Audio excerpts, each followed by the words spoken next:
Howdy. It's time. It's Kitchener Rangers time. It's a live stream of the Memorial Cup final between our Kitchener Rangers and the Everett Silver Tips from Washington State. This is one of the big games in Kitchener Rangers history, the biggest really the biggest in Kitchener history in the past 16 years. That's the last time Kitchener got this far to the Mem Cup final. And this is amazing that everyone's happy in the Kitchener. There was a long lineup for the game, the watch party at the Odd, and all that. I will be talking, of course, Kitchener Rangers stuff and Memorial Cup stuff in general, if you will. And no, I will not embarrass myself by speaking French because there's no need to speak French. Of course, TSN has the game on now. Everett versus Kitchener. Kitchener wearing their blue jerseys, Everett wearing their white jerseys. So that's a gigantic one going right here, right now. So, they're going to drop the puck in about 7 minutes. TSN has that counter. It's at 7:09. Jeff O'Neill and Greg Budden are on the panel, and of course we'll get to know the play-by-play people who are not really familiar to you and me and everyone else in between. Do I have a link for 2026 World Cup? Well, Grey Cup. Memorial Cup. Yeah, the playoff tracker. There it is. Okay. So we'll talk about the 2026 Memorial Cup. We'll talk about Kitchener as a franchise and all the great players who've been Kitchener Rangers in the past before. This is very exciting. I mean, Kitchener needs to win. I would love for Kitchener to win because, after all, it would be amazing. And yes, I will put this baby up on the board and get rid of the Austin Matthews poster, or at least put it over top the Austin Matthews calendar that I do for my videos and all that. But yeah, Rangers Nation bought this how many years ago? 6? Long time ago. So I bought this, and of course I have the Kitchener Ranger flag waving high in the air. Oops, they're going to do the national anthems. Take your freaking caps off, and let's go.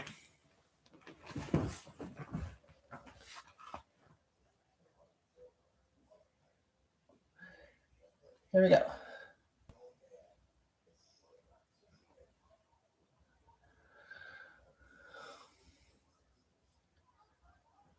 Yeah, I know it's the stupidest thing that you see me with this. But yeah, hold on. Let me get the laptop back a bit. I have to unplug it for now. There we go. Guess you can't. I'm trying to get it away from me so that. Okay. Well, anyway. Raise the laptop. There we go. So I'll hold the laptop while the national anthem is being played. So they'll do the ceremony of puck drop. I lost the thing. All that. So yeah, you kind of get to see part of my room and all that. Tilt that back. So yeah, all that. Savard. Is that Dennis Savard? Oh my gosh, Dennis Savard is dropping the puck. He played for Montreal in the Quebec League. 1980, he would have been the number 1 draft pick, but the freaking Habs blew that chance and picked Doug Wickenheiser, which didn't work out. Denny Savard did win a cup with the Habs in 93, so yeah.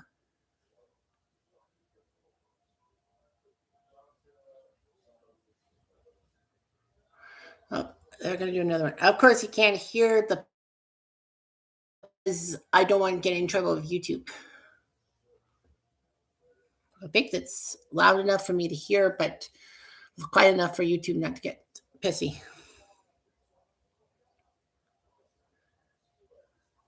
Lindros.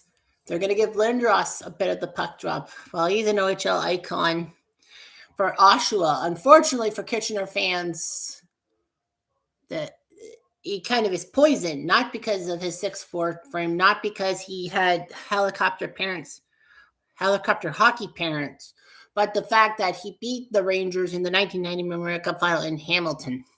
So hopefully Kitchener fans will be okay by it. Yeah, they got to get one WHL icon. I think they're going to go with Jerome McGinley or Scott Niedermayer. If it's 91, then it's got to be Scott Niedermayer. They got to have one representative from the WHL.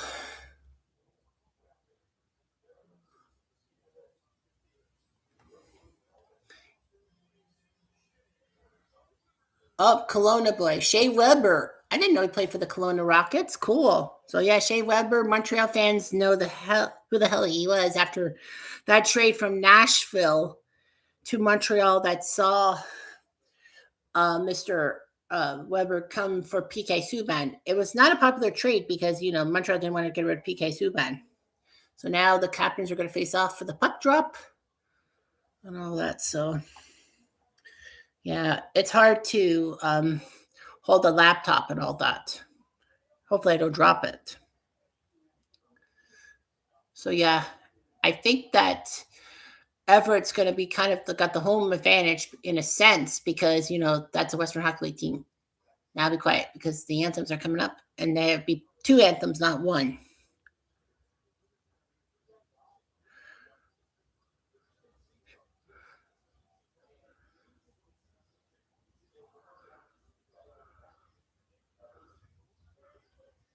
Yeah, I can't hold a laptop. So so for the next few minutes, you'll see like a big picture of me, but yeah. Sorry, my arms cannot hold it. And I will sing along with the U.S. and Canadian national anthems because I am good with both nations, in a sense.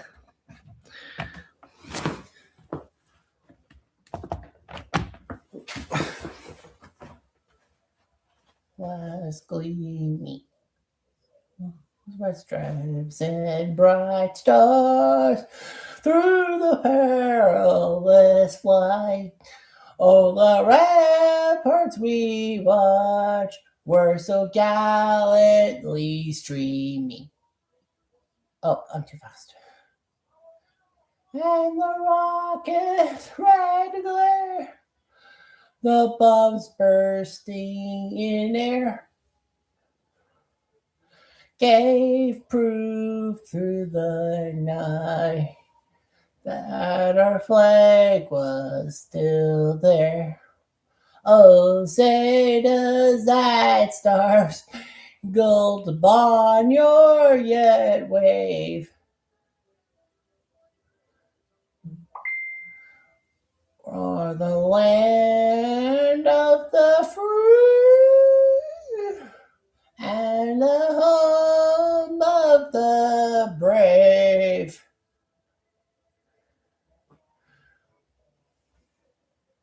All right, here we go.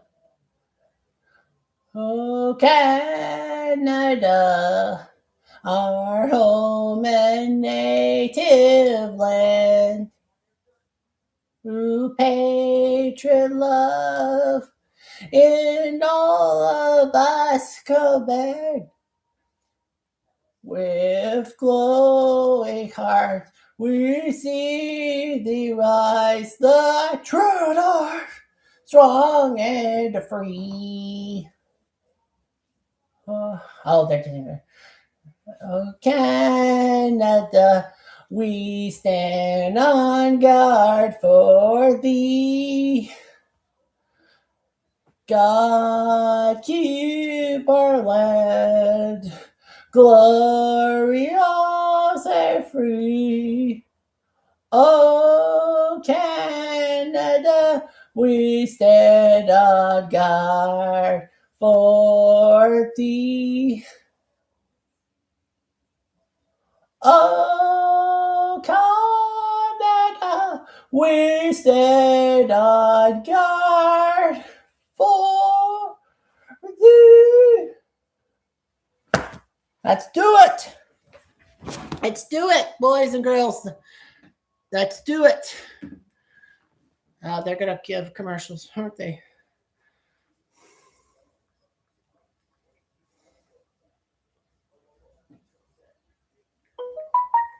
People are talking.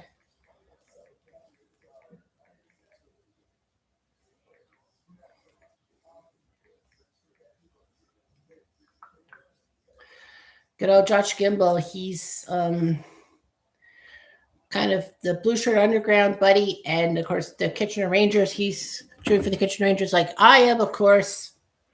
So this is just epic and all that. You want to get going, you got it.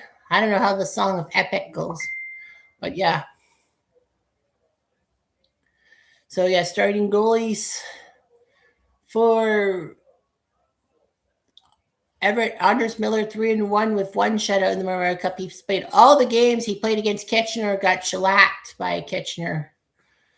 And Christian Kirks, our man from Switzerland, 3-0 with a 1.33 goals against in the Memorial Cup with one shutout. So practically, you know, our goaltending's been good. We had Jackson Parsons. He's now in the ECHL with the Ottawa organization. And of course, you know, this is huge. Sam O'Reilly, Jarrett Woolley, both players are in their third straight Memorial Cup final. They played for London in 2024 when they went to the final against Saginaw. Saginaw won the hometown thing. 2025, they faced off against... Who did they face off against? Well, it doesn't matter. I think it was Seattle. No, that was someone else. But yeah, London won last year's Memorial Cup. Now Kitchener gets a chance to taste defeat. And for the purposes of being polite and all that with people in the live replay, I know I said London, but I shall not spit. All right. Kitchener in blue. Everett in white. I don't know what the American options are to watch this game. Dustin Nielsen, Frank Corrado. That's good for Frankie Corrado. I think he's a former Kitchener Ranger. Is he not? Frank Corrado? Oh, they went for a wraparound. Everett almost scored on a wraparound. Whoa, holy smokes. This is nerve-wracking and all that. Of course, during commercial breaks, I will be talking about the Memorial Cup and then the Kitchener Rangers and all that. So, anyway, yeah. So, yeah, it's been a decent day and all that. I stupidly forgot to sign my to buy my... Oh, wow. He almost had the wraparound, but Kirsch got to it. Boy, that would have been a brutal start to the Kitchener Rangers. Okay. All right. So yeah, I don't know what the American option. I know Flow Hockey does it, but TSN has it too in Canada. Steady build for the Rangers, smothering start for the Silvertips. Well, the Silvertips have done that. From Everett, Washington, Kitchener Rangers from, well, Kitchener, Ontario. You know, the OHL champs against the Western Hockey League champs. Western Hockey League in Major Junior have teams in 4 provinces in 2 states, because Portland, Oregon plays in, there's Everett, Seattle, and Tri-City in Washington State. They also service teams in British Columbia, like Kelowna, Alberta, like the Calgary Hitmen, Saskatchewan, like the Regina Pats, and Manitoba, like the Brandon Wheat Kings, for example. The OHL is just OHL and a few teams in Michigan and 1 team in Pennsylvania. You know, you have the Erie Otters, Connor McDavid's team. They're from Erie, Pennsylvania. Michigan, we have Flint and Saginaw. It used to be Plymouth before they moved to Flint, Michigan, and all that. You have Flint, a couple of American places. And then you got lots of teams in Ontario. Like, it's Ontario exclusive. Look out, 2-on-1. Oh, nuts. Oh, jeez. 2 chances. Flipped it. Yikes. Should have shot at the goalie on that play. Well, at least we get him to hold it. How the heck did we botch that 2-on-1? That was a 2-on-1. It was big. Yeah, he tried the dipsy doodle and he botched it on the stick. Well, he tried to push it to the net, but failed. Ellie and us almost scored the first goal for us. Wow, that would have been big. Both teams missing the chances at the other end of the ice. Offense. Yeah. There's a lot of advertisements and all that. There's Kubota for lawn tractors, Cavendish potatoes for French fries, Primaris, Total Energy Memorial Cup thing about 2027, which will be close to Kitchener. We were in contention to host the 2027 Memorial Cup, but lost it to Guelph. But no matter, I mean, we're in the Memorial Cup, so that's kind of revenge. Carlsberg is sponsoring TSN Rio Canadian Superstore. Cooper Tires, Tim Hortons, Papa John's. Yeah, I know they're American, but they have a Canadian connection. RDS, that's the French Canadian thing. Manscaped has even got something on the thing. Kitchener in the zone. It's vexing because, you want your team to win. And Kitchener has done well. This is our 7th Memorial Cup since the format in 1972. They actually, they said that Kitchener's been in the most Memorial Cup finals in Canadian Hockey League history. I know damn well that it's not completely true because I know that the Toronto Majors and the Marlies in the early days won multiple championships and were in a lot of things. Everett, this is their first Memorial Cup final and their first appearance. I can't call it up. Hearts are in the air. Hearts are in the air. People are giving me hearts in the air. Well, only one person. Oh. Ooh, stop a curse. Okay. Enough. Thank you. I get the hearts. I get the celebration thing. You don't have to overdo it. Anyway, other than us, yeah. I'm not much on play-by-play and the players' names, so I can't really give you play-by-play. I could try, but I'm not really that great. But nevertheless, so yeah, no score. We're already 4 minutes in. Yeah, over the commercial, I will talk about the 2026 Memorial Cup and everything in there. Look out. Get a shot in there.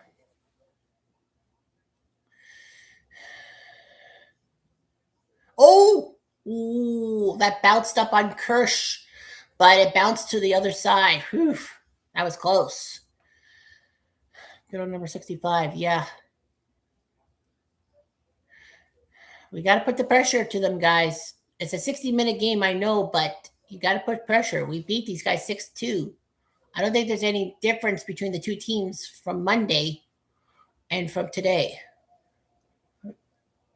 So anyhow, flip it up.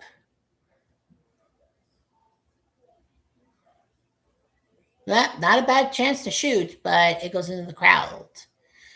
Yeah, so as there were two eras of the Memorial Cup. 1919 when it started till 1971, when they did what they call junior A hockey, quote unquote. That in essence, it actually was kind of the same. And then in 1972 they split it into two tiers. There's one tier like junior B. They call it junior A and junior B. Junior B would be the ones who kind of went into what they call the Centennial Cup. And junior A is the major junior, is what fighting for the Memorial Cup. And that's where you got the teams from the Western Hockey League, the Ontario Hockey League, and the Quebec Hockey League. Of course, I didn't say Quebec Hockey League when I talked about stuff at first because, let's face it, there's no Quebec team in the final. Well, out of the three things, there has to be at least one. Well, off the goalie and over the glass. Well, sometimes you got to aim it at the goalie.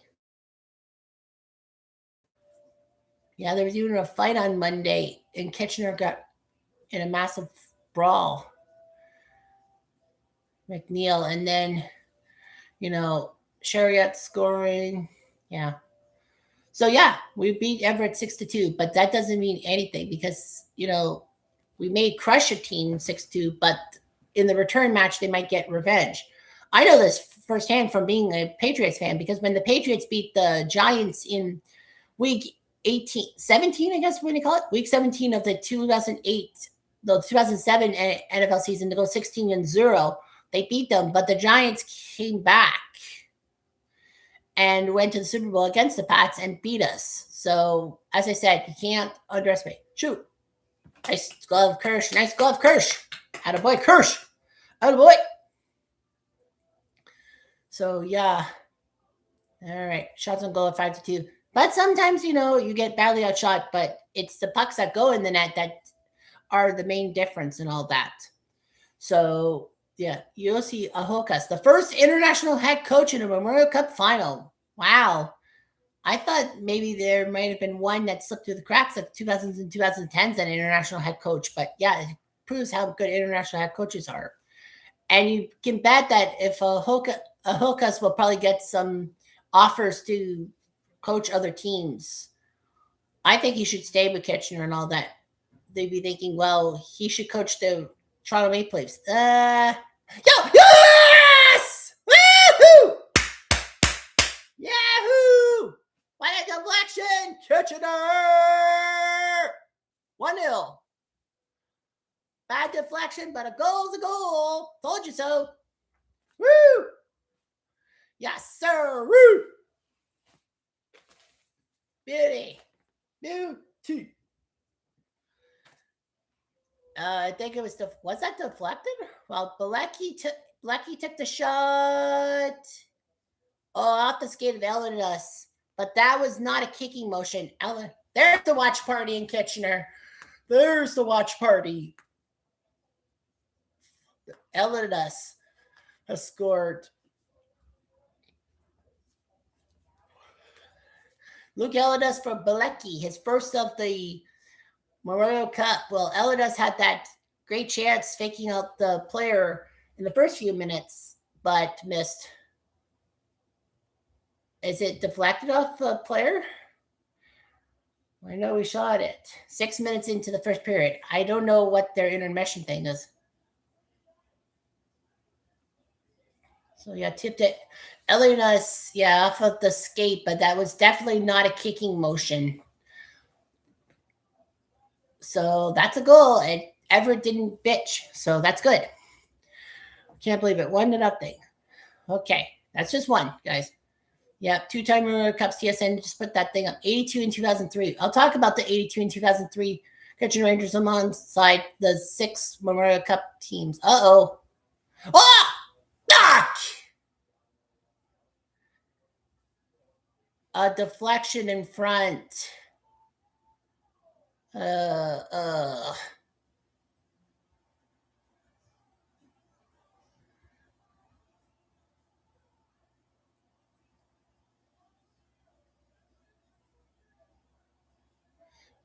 man. What happened? Yep. Guy was in front. Thonhanen? No, it was off the pad. And then, Thonhanen, 37, put it in the net. Nuts. 1-1 tie. Frank. Well, to be each his own, I suppose. So it's 1-1. Yep. Yeah, look at Everett. Look at their watch party compared to Kitchener's. They're not at the Everett Arena. Kitchener's having it at our arena at the Odd. I mean, Kitchener, the funny thing is the Canadian Baseball League team Kitchener had a baseball game today. And if you wore a Rangers jersey, you could get in for free. And they had a watch party. I think it's pretty much packed. I mean, we can hold 7,000 people. Like, it's almost 250,000 people. No, sorry, that's the region. That's the region of Waterloo. I don't think it's Kitchener. Oh, no, it could be Kitchener. Well, anyway, Canadian Open, June 11th to 14th. Oh, I guess the Canadian Open is before the U.S. Open. I thought the Canadian Open was the week after the U.S. Open. I guess not, because I know the U.S. Open's on Father's Day weekend, and Father's Day is the 21st of June, the first day of summer. Well, not a good start. Well, good start, but a bad bounce back. It's 1-1. But then again, there's still like 52 minutes left in the game. I think they're going to take the TV timeout. They will take a TV timeout. So TV timeouts. Aside, Elias and Van Hanen 1-1 tie. Of course, refreshments for Cutter Historical's OHL live stream is brought to you by the Bake Shop at Sobeys. Sobeys, where food is delicious. For our American viewers, I'm trying to think what Sobeys in America, the American equivalents. I wouldn't say CVS. I don't know, but yeah, Sobeys. So yeah, just some nourishment and all that. I don't want to eat too much chocolate chip cookies. I mean, I love chocolate chip cookies and all that, but I don't want to eat too much. So I'll just eat one for every intermission, like for every stoppage and play, if you will. Yeah, everyone that knows me knows I love chocolate chip cookies, or should know.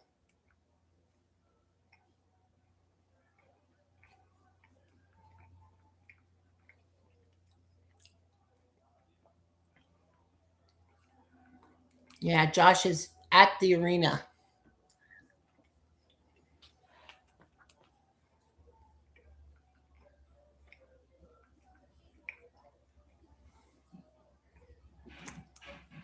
George, that's yourself. Of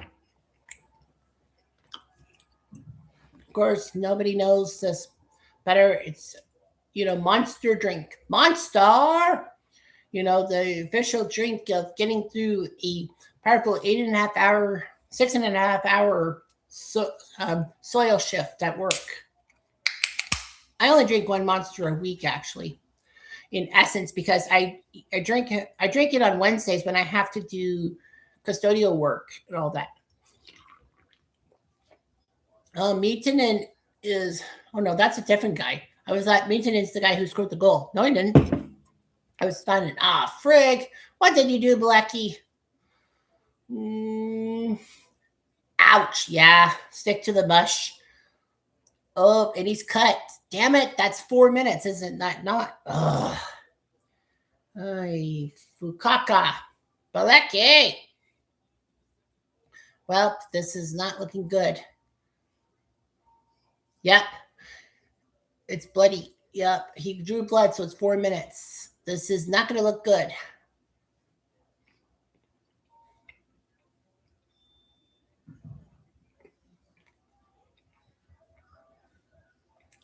Rangers are 8 or 9 on the penalty kill. That's good. 88%.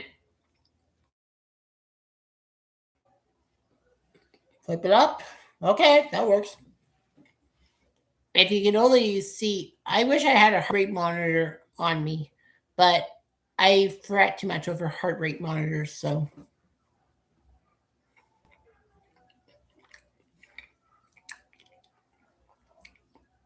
So anyway, yeah, get the puck. Just get the puck, flip it out. You don't have to be fancy with it. There you go. All right, double minor, guys. So if Everett does score in the first 2 minutes of the power play, then the next one will be 2 minutes. So it goes. So they have a chance for 2 power play goals in essence. But if they score in the first 2 minutes of the power play. If they don't score in the first 2 minutes of power play, they only have one chance at power play goal. Block. That's it. Just get it out. Just get it out. Okay. Looks good. Looks cool. Everything looks cool. Just stay the course. One step at a time, boys. We're early in the first period. Around the net, Endodowski. Oh, it's a 2-on-1. Go. Oh, nice pass. Oh. Well, that actually works out. We shoot it to the corner. That's okay. Shoot it to the corner. Waste more time on the power play. That's what you do. That's not a bad idea. 19 short-handed goals this season, most in the OHL. There's a lot of these stats you don't know. Yeah, the 82 and 2003 Kitchener Rangers winning the Memorial Cup, trying for a third, which ties the modern record since 1972. Just shoot it down. Okay, so that means the first 2 minutes are done. That means the next goal is a power play goal if they score, and there's no other power play chance. So we kill off 2 minutes of the power play. Yeah, I know that. Us, where's it going, boys? Tim Hortons. Uh-oh. Oh, brutal miss. Supplement two. Uh-oh. Shot. Oh, he missed it or was partially blocked. That was good. That was good. Just dump it out, guys. Try to get it past the guy. Past 20, 30, 20. Mahanan, who's got his fourth goal in the Mem Cup. Signing it up. Shot. Oh. Puck's back. The blue line. Nice pass. Kirsch says no. And the puck is out of the zone. So that's a big shoot around by the Rangers. Yeah, they're in Kelowna, British Columbia. Kelowna joined the Ontario Hockey League champ Kitchener, the WHL champion, Western Hockey League champion Everett, and the Quebec champion Chicoutimi in because the hosts get a spot unless they are really crappy, and then they just basically boot the team. Okay, 20 seconds left, guys. Just dump it down. Okay, Bilecki has got to thank his lucky stars right now because, that was lucky. Just shoot it down, guys. You still have time for the penalty kill. There you go. All right. 4 minutes kill. Whew. Thank goodness for that. 3 shots on the power play, but no goals. That's all that matters for the Rangers because that's not our power play. It was their power play. Oh, yeah. You'll hear me say, oh, like that so many times. And people hate that when people go gasp and all that. I remember working in the warehouse. Was it January or February? When basically someone said they hate people going, ooh, and like watching and all that, watching a hockey game. And I said, well, don't come by my house. Okay, and they're going to probably stop. Yeah, they'll have a stoppage. Commercial break. It is 1-1. After one. So anyway, yeah. Brad Marchand, a Quebec alumnus. Fuck, we don't want to hear about Brad Marchand, do we? Okay, well, anyway, 2026 Memorial Cup tidbits. 14 round robin tournament held in Kelowna at Prospera Place, 106 Memorial Cup championship, and so many years. 5 teams wanted to host the thing. Brandon, Kelowna, Lethbridge, Medicine Hat, and Spokane. Kelowna hosted the 2004 Memorial Cup, and we're supposed to host in 2020, but because of the pandemic, they couldn't. So I guess that kind of played on everyone's sympathy. The OHL playoffs, Kitchener won the Western Conference, swept Saginaw, lost once to Sault Ste. Marie, I think in Sault Ste. Marie, lost once to Windsor, who were the 2 seed, who were supposed to give us trouble, and swept Barrie. So we went 16-2, tying OHL mark for best mark winning 16 games, 16-2. We tied London even. Barrie went to the OHL Eastern final. They were the 2 seed. They beat Niagara in 5. They swept North Bay, and then they were down 3-1 to Brantford. We almost had a Highway 24 series between Brantford and Kitchener. In the Quebec League, Chicoutimi were second in the East behind Moncton. Rouyn-Noranda were the top in the West, but what they do is they do like West 1 versus 8, and onwards in East 1 versus 8, and then quarterfinals, they based on points, they just give them rankings. So number 2 and all that. So Chicoutimi took care of Halifax, Quebec Ramparts, Rouyn-Noranda, and Moncton to get this far. They did no playoffs. The East number 1, Prince Albert against the West number 1, Everett. Kelowna was the 4 seed in the West. They did beat Kamloops, but they fell to Everett. Well, after they beat Portland, they beat Kelowna, they beat Penticton. Yeah, Penticton, BC now has a WHL team, and they beat Prince Albert. Not in a can. So Kelowna, yeah. Kelowna had Tej Gilla, that's Jerome's son, and a few other players of note. Kitchener, man of note, Cam Reed and Sam O'Reilly. This is basically from Wikipedia. Everett, Landon DuPont, Carter Bear, their main guys, and then Chicoutimi, Maxim Massey. In the tournament, Kitchener beat Cologne in the first day 5-0. On goals by Dylan Edwards, Jared Rowley, Jack Pridham, Sam O'Reilly, and Hayden Ellis. Everett beat Chicoutimi 5-3. Their goals by Jesse Heslop, Lucas Kaplan, Zach Shantz, Carter Bear, and Matthias Van Handen in the empty net. And then Chicoutimi beat Cologne to an overtime to score some points. Then Kitchener beat Everett 6-2 on Monday. Cam Reed, Jack Pridham, Christian Humphreys, Gabriel Chareau, Jack Pridham again, and then Cam Arquette. Oh, no! Oh, what's up? I curse. Getting it. Well, Everett had Van Handen and Ryan Gold scoring. And then on Tuesday, we beat Chicoutimi 3-2. Luca Romano, Sam O'Reilly, and Jack Pridham scoring on them. And then Everett beat Kelowna in the last game 4-0 to get the second place. Cade Rudy, Jackson Pisani, Matthias Van Helen, and Carter Bear. Oh. Yeah, you know all that. Everett crushed Chicoutimi in the semifinals 6-1 to face us again. In front!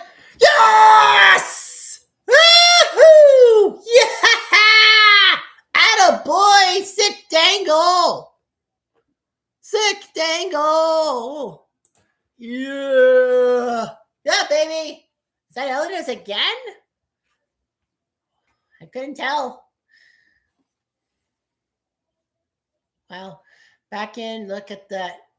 Nice pass. Came in. Sick dangle. Score. Booyakasha. It's 2-1. Woo! What a move by 16. That is Mr. Dylan Edwards. What a goal. Off the post and in. As long as it goes in, I don't care how it does. And there's the Kitchener watch party. They are going nuts at the odd. They're going nuts.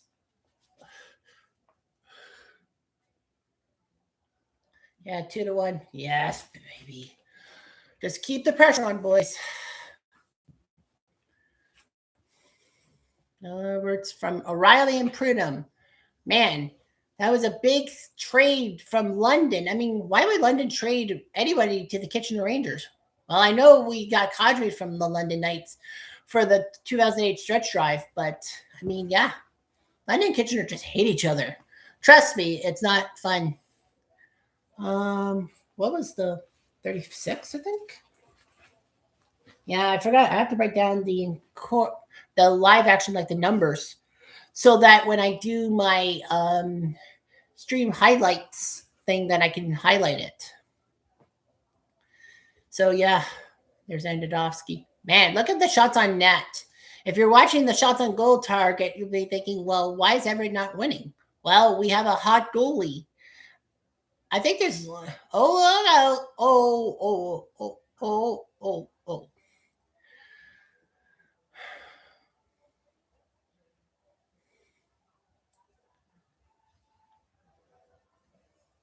on the line. Well,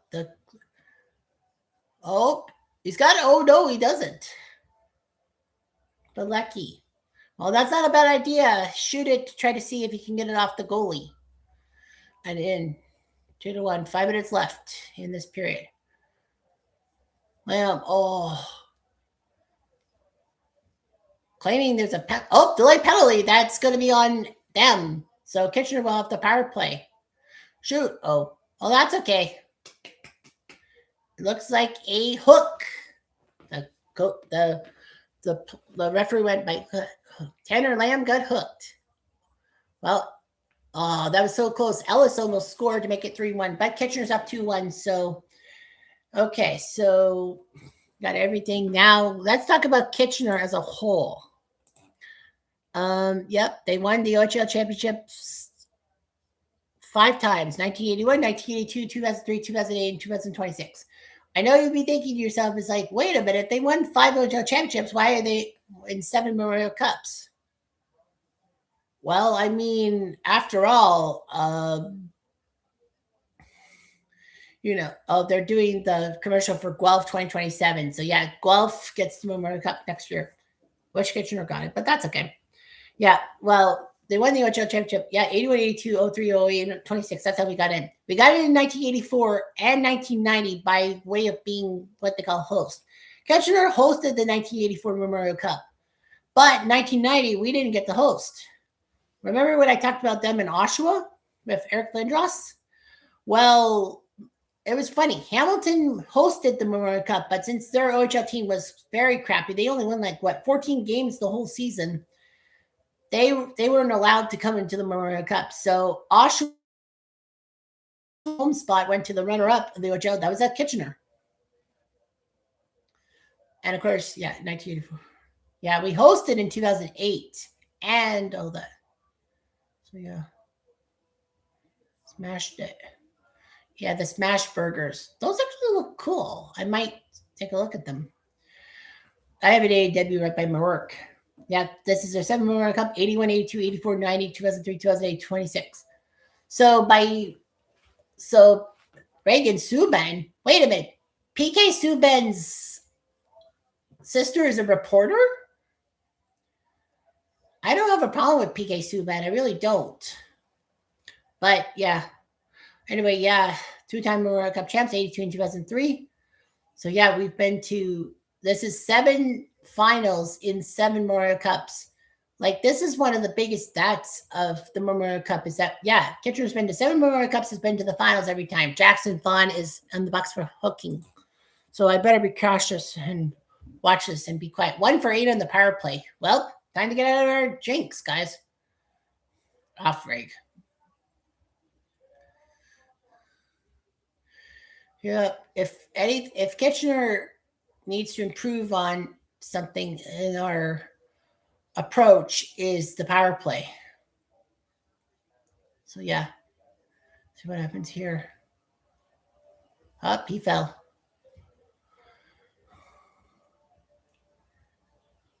Let him get up. Move the puck, move the puck, move the puck, puck, puck. Move that freaking puck, you know. All right, around the net. Back to the point. Oh, thank goodness. Ouch. Okay. Regroup. You don't have to shoot it right away. There's no time clock. There's no shot clock. That's basketball. Oof. Yeah, I did put the Kitchener Rangers Wikipedia page in the chat in case you want to know what my source material is.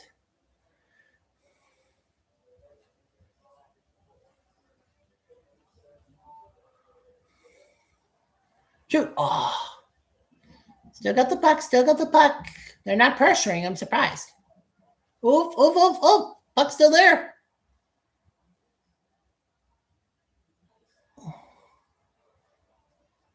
Oh, it floated. Damn, they're going to get it out. Yep. But not too far out. Yeah, the only power play goal was against Everett in the tournament. Not against Kelowna, not against Chicoutimi, and not against when it gets Everett. Yeah. I'm like, what am I thinking? Well, still got time, boys. Still got time to pressure shit. Well, there goes the power play for us. Oh, well, at least we have to leave for now. Gotta remember, this is only the first period, guys.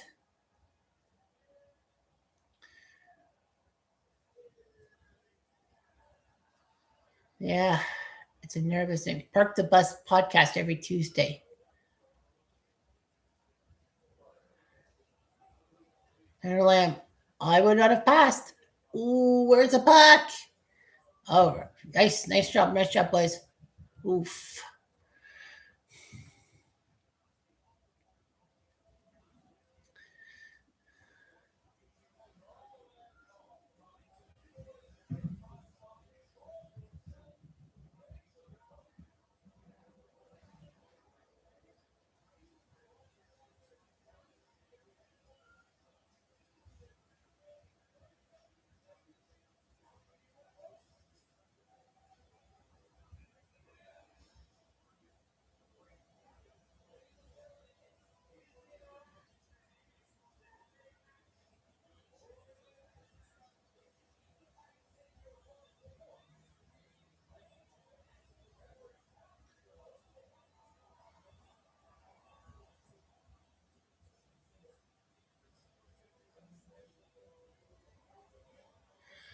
Miracle Grow is sponsoring this.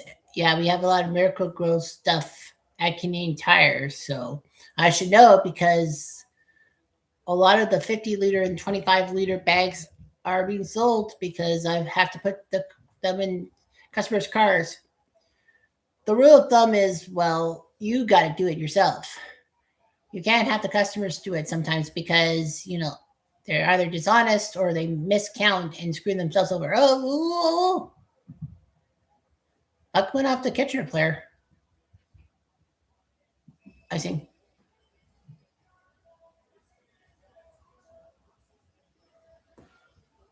So basically, I'm not looking at the Wikipedia page. New Year's resolutions is January 1st. Everett 29-3 in the regular season. We were 26-3-2-1. We lost twice in overtime, once with a shootout. Postseason 19-3 for them, 19-2 for us. And of course, that includes the Memorial Cup. So Everett only lost twice in the run up to the Memorial Cup like we did. That's actually impressive. A pair of 16-2s going toe to toe. Yeah, Everett won twice in the round robin and had to beat Chicoutimi again to get to the final. Kitchener were the top team, so they got the bye to the final tonight. They didn't have to play Friday. Hiccup. I do have a hiccup. A massive hiccup and all that. So anyway. Yeah, so we'll see what ends up happening. All that, Dickish Run Refuse. So 1981, I remember it was in Windsor. I was actually beating myself and thinking, 1981, where was the Memorial Cup? Was it in Quebec? No, it was actually in Windsor. This was, of course, 2 years before the format with the fourth team being the host team or a team of importance as well. Kitchener was in the double round robin with, I think it was New Westminster and Cornwall. And Kitchener lost to the Cornwall Royals, who were representing the Quebec League, even though that they were in. I should have taken the shot. The guy was playing the pass. Should have taken the shot, guys. Yeah, you should have taken the shot on the two. Should just take the shot. Like that. Yeah, it goes off the goalie, but you can try to chase it. On a 2-on-1, if you think the defender knows it's going to be a pass, just shoot the puck. What do you have to lose? Maybe it takes a funny hop. Oh. Now what? Kirsch got bumped into. Was it on his own accord or what the frick happened? Well, they're saying that nothing happened. So, well, we'll see. Matter of debate and all that. Okay, they'll definitely show a replay. I think it was just accidental with Kirsch and all that. So let's see. Okay, 65. Yeah, he cut. Why did he cut in front like that? I don't get it. He went for the player. He could have easily went around the net. And yeah, Endidowski's mad. I wouldn't blame him one bit. It's like, that was avoidable. The bump with Kirsch was unavoidable. You could have just gone behind the net to chase. Jesse Hislop. Just shoot the puck around, and that's the end of the period. Well, 20 minutes down, 40 to go. It's a 2-1 Kitchener lead. We're on pace for 6 goals, but that doesn't always happen. There will be some bugs and all that. I got to kind of head to do some bingo. I'm going to do some bingo blitz and all that for now. Just to do some things here. Yeah. Well, 2-1. I'm so nervous right now. And all that. 245 credits and all that. Friends closer than your enemy is always closer. I'm just going to mute the TV because it's no sense. I mean, we're in freaking overtime. I mean, we're freaking in the intermission. Just do some intermission stuff for the heck of it. Flash sale. I hate Bingo Blitz sometimes because they give you so many ads. People don't always want. Okay, good. Someone completed the board, so it's a team board. thing so I can do that. So I get 50 credits up to 400. I'm playing Bingo Blitz, if you must know. Playing VIP Bingo Blitz. Help her break the team tile. Well, she did it for me. I'll do it for her. One good turn deserves another. Down there. Okay, there's a yellow. Okay, so I got 20% of that one done. So I got like at least six more of those down. Yep.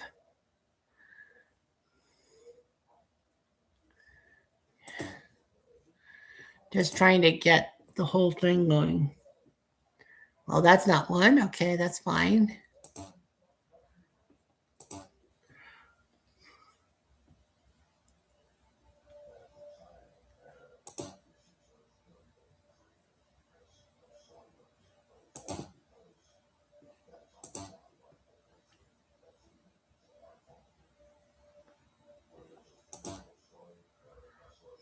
Well, I kind of know where one of those things will go. For sure. Yeah, I know where those go for sure.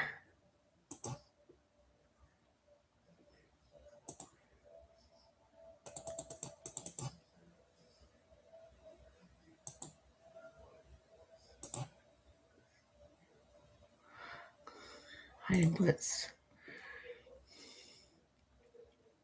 420. Well, 360, that is mega. So we'll see what happens.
Hiding Blitz.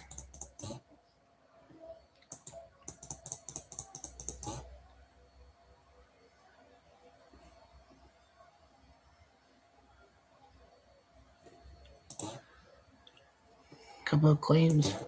Trying to get to level 20 technically because I can get that one thing and get Yangoon done. I have 3 days to do it.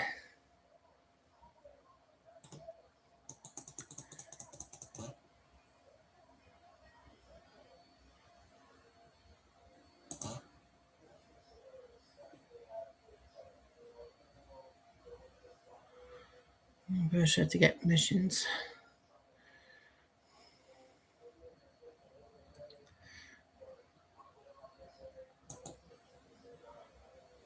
Well, it is what it is. No one's commenting and everything. Okay. Whatever. Yeah.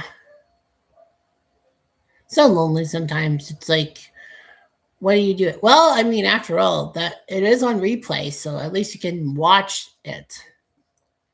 All that.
Oh yeah, I'm gonna get some more stuff, I think, right? I got the hide and blitz thing. 400 of those, that'd be great.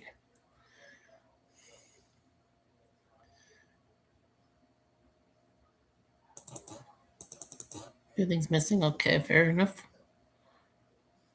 Yeah, I'll save it because I'm playing one more time. 360.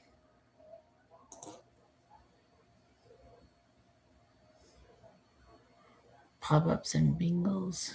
I could try. Well, collection items. Might as well try. Hide and blitz again. Yeah, I'm like really nervous.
Darn.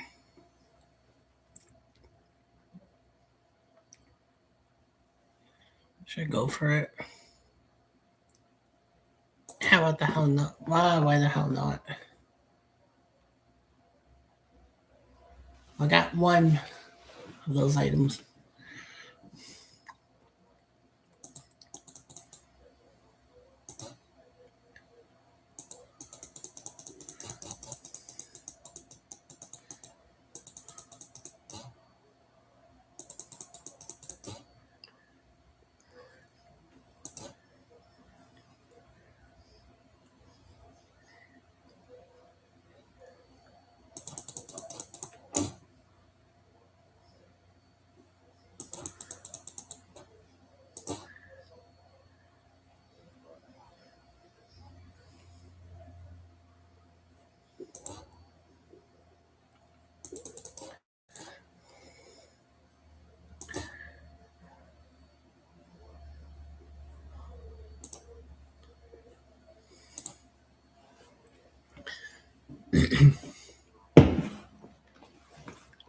Those cool CHL jackets that Savard,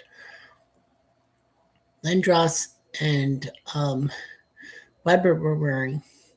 I'm actually surprised they didn't get like Crosby or McDavid. I think they wanted like some legends from the past.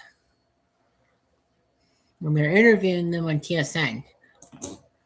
I mean, Lindros did play for the Leafs, but that was like 10 years too late. Yeah, they all play. Yeah, they played for Canadian teams. Lindros played for the Leafs. Danny Savard only played for the Habs as a Canadian team in the NHL. And Shea Weber played for Montreal. So, in all essence, I think that Montreal won that PK Subban trade because Shea Weber was serviceable.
Let's go.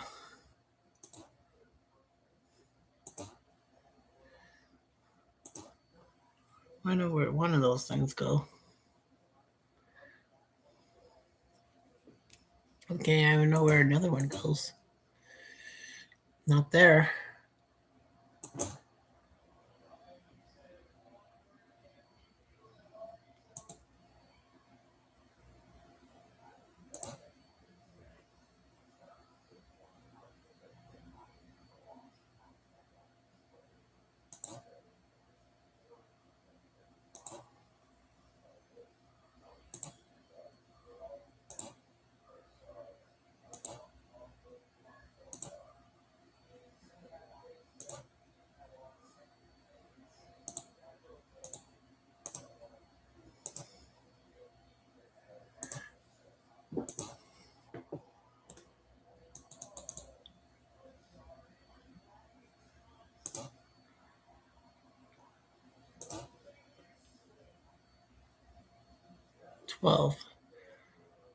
There's a 552.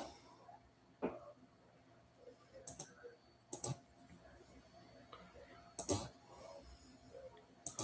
gonna be a lot of them. So 121, which is not that bad. Yeah, Kelowna won the Memorial Cup in front of their hometown crowd. I forgot about that they won it. I knew that they I knew they were hosted it, but I didn't think they won that Memorial Cup, but I guess they did. So yeah. I want to put some background music on, but I know YouTube will get pissy.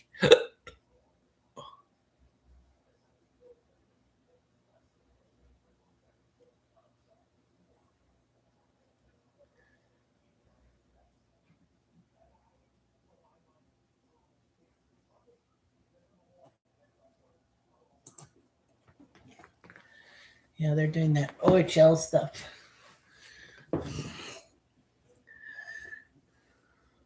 Yeah, OHL. I didn't really see Kitchener. I suppose it's me.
Yeah, they're doing the van thing in the Kitchener Rangers. People had a lot of people. Oh, we're just about to start the second period.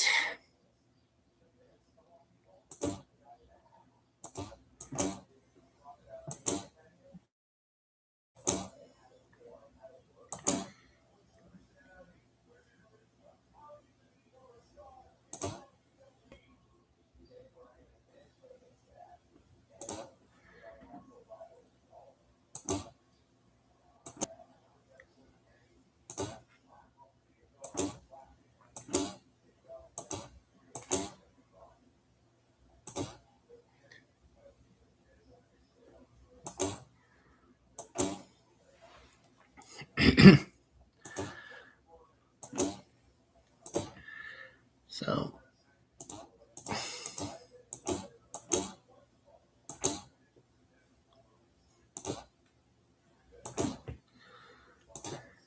Androvsky, 5 years as a Ranger.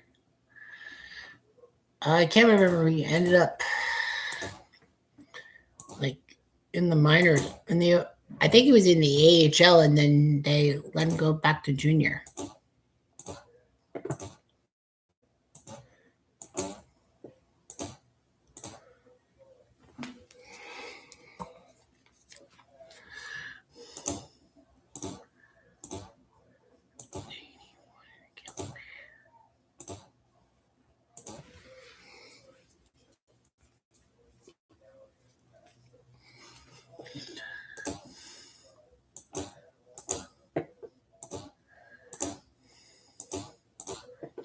There we go.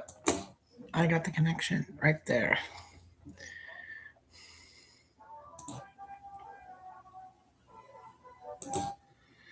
All right. Onwards and outwards. So on mute. I know it's at a low volume, but I don't want YouTube getting mad at me because I know Blue Shirt Underground did that one time with the game audio, and then they got booted for a week. So I can't risk that as a streamer. Not a successful streamer, but a streamer nonetheless.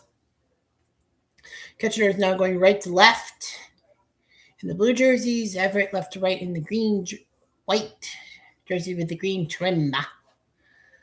So hopefully Kitchener can hang on here for 2 periods. Where goes? Lifted the stick. That would have been a good shot. At least a good attempt. Too much. Oomph on it. Say oomph. Not working, is it?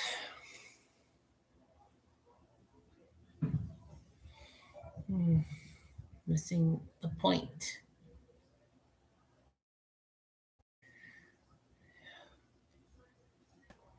And of course, you see me in my facial hair and all that. Well, that facial hair will be gone. Oh, a save. That facial hair will actually be gone by tomorrow morning. Like, I'll get rid of the facial hair. Uh-oh. Ooh. Oh, he's still. Oh, no.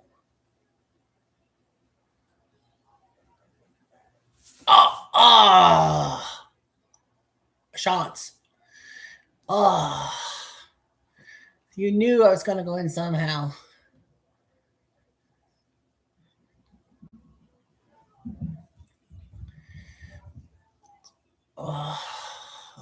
Evie.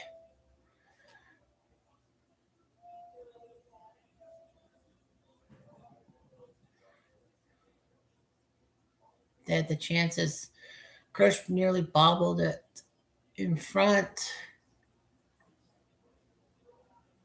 It went in somehow. How did it go in? Shots. I don't know, though.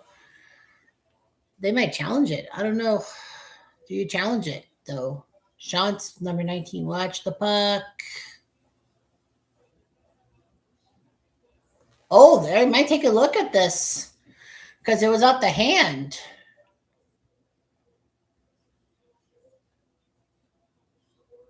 I don't know.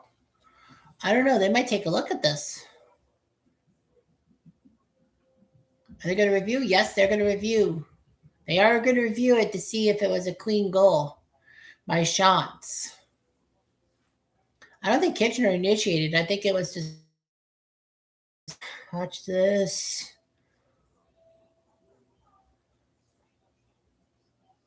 I don't know. If it was off the hand, that's trouble. Shots up.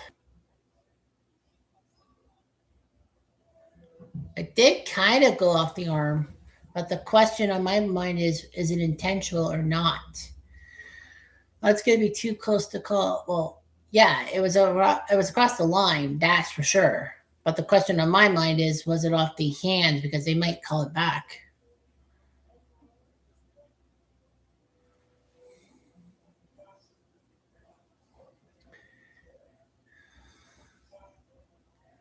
They're going to have to take a look at all the angles. If they can't come to a conclusion, then it's a goal because that's what they call on the ices.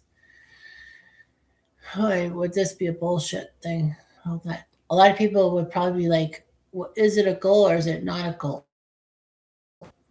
Heslop, shots 19. Yeah, he kind of looked like it bonked his arm. But the question is, was it intentional or not? I think it's too close to call. I think they're going to have to call it a goal if it's inconclusive.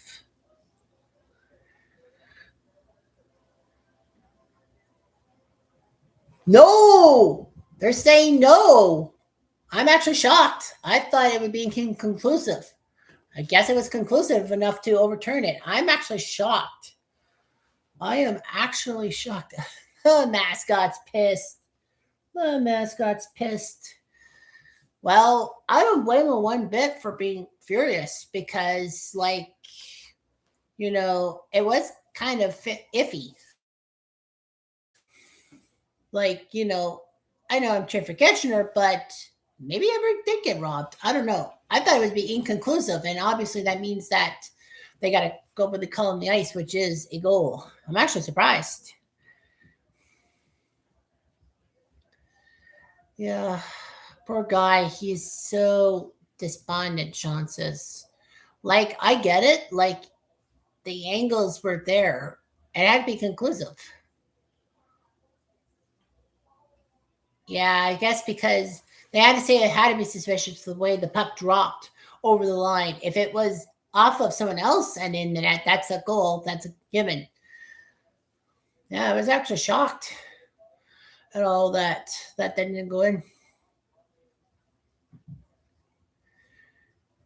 Yeah, so I mean, you got to feel for it, but there's still time. Like, if I'm Everett, you still have 37 minutes to do something here and all that. You can't let that goal, that overturned goal, ruin you. And that was off something over the stands. So yeah, so 1981, they went to the finals against Cornwall, lost to them. Cornwall were representing the Quebec League, even though they were in Ontario, but I guess the Francophone population. Yeah, it was kind of weird why Cornwall would be in the Quebec League. I mean, there have been times that there have been Quebec, like Montreal had the team called the Montreal Junior Canadiens in the OHL, like, or the OJHL, like the predecessor to the OHL. 1982, Kitchener got all their guys back. Oh. And they got to the Memorial Cup held in Hall, Quebec, as now it's called Gatineau. So they played, it wasn't Gatineau. It wasn't was it the Hall of Peak in 1982? No, that couldn't be right. Well, remember, I'm trying to do this stuff without cheating and looking at the Wikipedia page. So, yeah, so. Oh, deflection and went over, but man, that defender laid out for him. I don't think it was Kirsch who stopped that puck. 82 was in Hall. I think it was the Quebec League team. I think it was like, I don't know. Like Hall, it couldn't be Gatineau. I think it was like Lethbridge or something. Well, I don't know. Off the stick, okay. '84, Kitchener got to host the Memorial Cup. They didn't win the OHL title. They lost to the OHL champion Ottawa 67s, and actually that tournament had Laval in it too, and Laval had one Mario Lemieux in it. They named him the #1 Canadian Hockey League star in the past 50 years. Uh-oh. So yeah, they had that Mario Lemieux in the '84 Memorial Cup. That was in Kitchener, and Mario Lemieux smoked like a chimney. But yeah, Kitchener lost to Ottawa with Darren Pang. I can't believe Darren Pang won a Memorial Cup against Kitchener, of all people. And then Kitchener didn't get back to the Memorial Cup until 1990, being the OHL runner-up to Oshawa. It was supposed to be Oshawa and Hamilton in the Memorial Cup, but since Hamilton sucked terribly, they brought the second place OHL team, which was Kitchener. So yeah, then Kitchener got to the final against Oshawa, lost in double overtime on a goal by Bill Armstrong. Okay, that's fine. That's fine. Yeah, so Bill Armstrong getting the double overtime goal for Oshawa, or whatever his name is. Yeah, I think it was Bill Armstrong. And then in 2003, the fourth time Kitchener got to the Memorial Cup. No, anyway, the fifth time. 2003 was when Kitchener won the OHL championship against Ottawa, and then got to the tournament, which was held in Quebec City with the Quebec Ramparts, the Hall Olympique, and I think it was Kelowna. I don't know who the Western Hockey League thing was. Kitchener won all 3 games in the round robin. Oh. Not a bad idea to take. Ellis tried to score, but he failed. That's not a bad way. That's not bad. Oh, it was a double deflection, and then he took the shot off the every player, and then Ellis in front. Well, that's not bad. You got a face-off in the offensive zone, which isn't that bad. I mean, you want the face-off in their defensive zone, or you're basically the offensive zone, because then, they put the pressure on them. I don't know much about hockey. Well, I should know a lot about hockey. I'm Canadian, so what do you expect? Nice stop by Kirsch. Nice glove stop. Yeah, in 2003, they took on those pesky. So yeah, Memorial Cup appearances.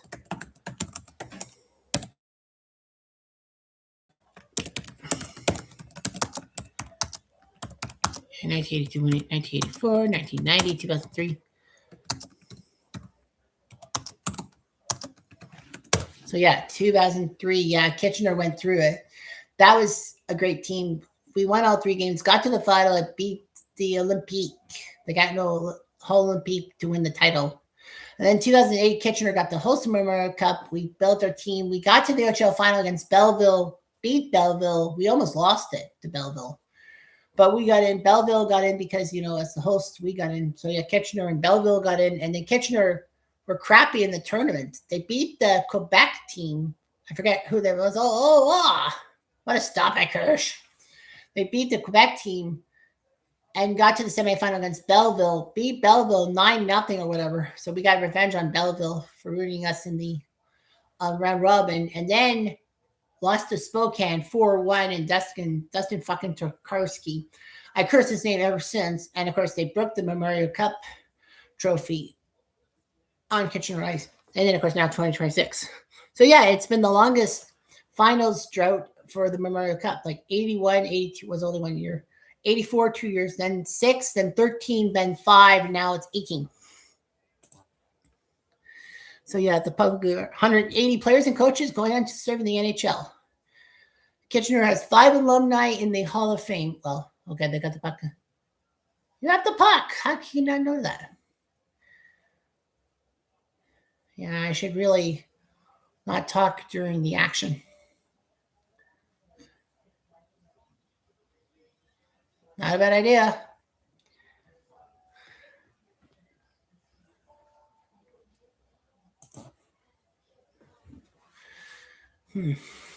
Yeah.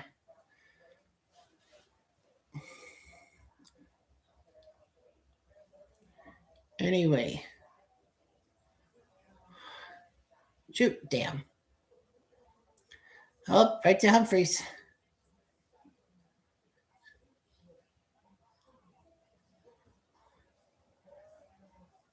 Oh.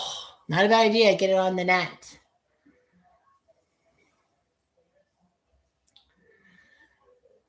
Come on, Kitchener. Just keep the pressure going. Just keep it going, guys.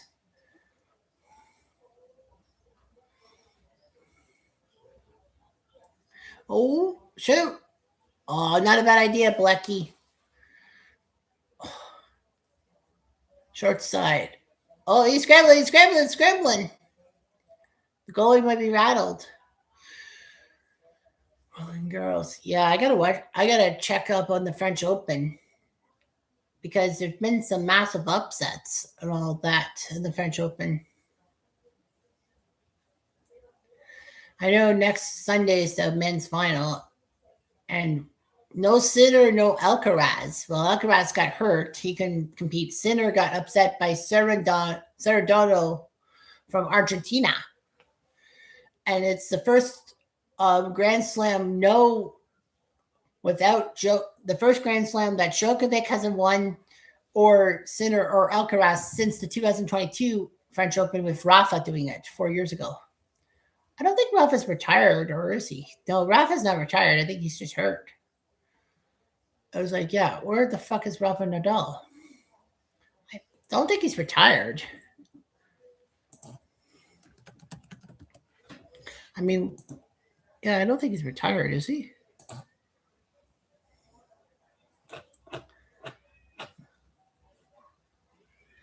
Ugh.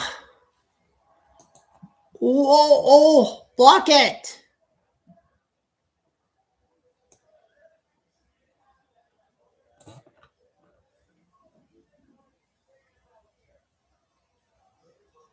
Oh, no, he decided to retire in 2024.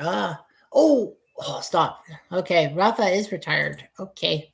I thought Rafa was around for at least 1 year.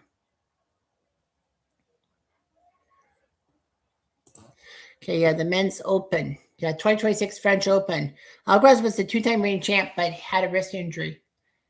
Sinner was trying to get the career Grand Slam, winning all 4 Grand Slams. The French, the Australian, the U.S., and the French, Australian, U.S., and Wimbledon. He had 30 straight matches won. Yeah, the last time Alcaraz or Sinner did not win a title was 2004 in the Australian Open, 2024 Australian Open.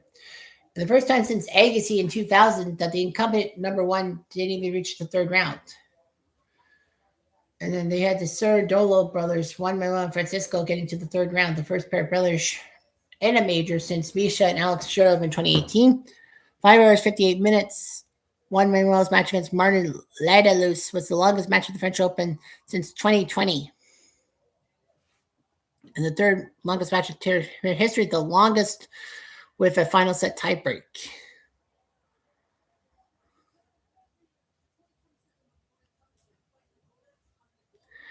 Yeah. Djokovic was up 2-0 on Juan Fonseca in the 3rd round, but failed. And that means that we will have a first-time men's singles major champion and all that. So we know the quarterfinals. Number 26, Jakub Mensik will face number 28, Juan Fonseca, the guy who beat Djokovic. And Sheriff, the 2 seed, is facing number 27, Rafael Shodar, who probably will be the next great Spanish Rafael. J.M. Serrano, the guy who beat Sinner, he will face Berrettini to get to the quarterfinals. Oh, yeah, Happy Dad. Oh, yeah, whatever. Francis Tiafoe in the quarterfinals faces Arnaldi. In the round of 16 to get to the quarterfinals as a Tiafoe Arnaldi. Ogel has seen the 4 seed. He faces Tapilo from Chile to move on. Ogel Asim had a tough time in the 5th set against Altmaier. But Ogel Asim, this would be amazing if he makes quarterfinals. In section 4, Cole Bowley, the 10 seed, will face Shavda. What's his name? Zachary Savda, Sbajda. He beat Serrano. One Serrano, brother. Yeah, Mensik shocked Rublev today. Fonseca upset Casper Ruud. Jodar beat Karina Busta. I can't really finish the taunt because it's not right. Yeah, Busta was up 2 sets in a row. And Shurov took down De Jong, the lucky loser from Holland. A little too easily. Yeah, Menzik was actually up 2-0 on Rublev and almost choked. For the ladies, Coco Gauff was the defending champ but lost to Potapova in the third round. Potapova became the first Australian woman to reach the fourth round of the French Open since 2007. Sabine Balmer. Not even Sam Stosur or Ashley Barty did that. Sabalenka is the new number one. Is still number one in the world from Belarus. And this was the first time Iga. What? Iga's out? Iga didn't make it to the quarterfinals. First time since 2019. And it'll be a first-time French Open ladies champion. Wow. Holy shit. I thought Iga was still in. Poland must not be happy. It's, well, the quarterfinals, it's going to be a battle of Ukraine. Elena Svitolina and Marta Kostyuk, 7 versus 15. And it's the number 8 Mira Andreeva against the 18 seed Sorena Cristea. I think she's like 40, they said. Oh, this Cristea. She is 36. Wow. She's 36 years old and she's in the quarterfinals. That's amazing. Yeah, and she set a record for longest gap between a player's first 2 quarterfinals on a women's singles major in the Open era. She made the quarterfinals in 2009, 17 years ago. Jeez. Well, so top at section 1, Sabalenka, the 1 seed, will face Osaka-san from Japan tomorrow.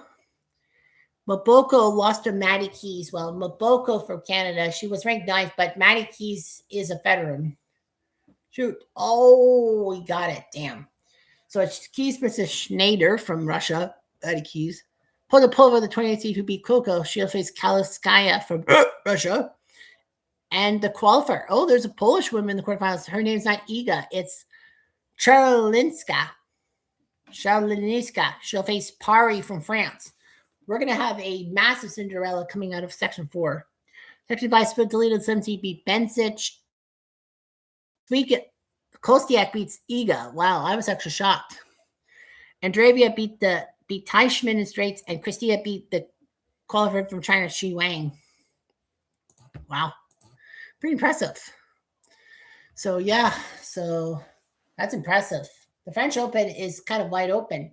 We're going to have a first-time Grand Slam champion on the men's side. Like, none of the guys left have ever won any of the majors, like the French, the Aussie, the Wimbledon, or the U.S. Open. Landon DuPont's got 101 points, regular season, playoffs, and Memorial Cup. He's a good point producer. I think he's drafted by somebody. I don't know. But yeah, and then for the ladies, there's going to be a first-time French Open champion with Iga out. So that's actually shocking to see, to be honest with you. We're halfway through the second period. Oh, yeah, I forgot to get a cookie and eat a cookie and drink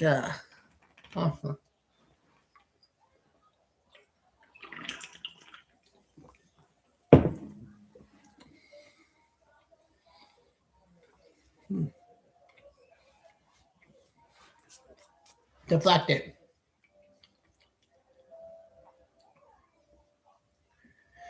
Oh, they're going commercial break. I guess they're doing 3 commercial breaks on the TSN broadcast, whereas usually in the hotel you get 2. Oh, well. All right. The chase is on.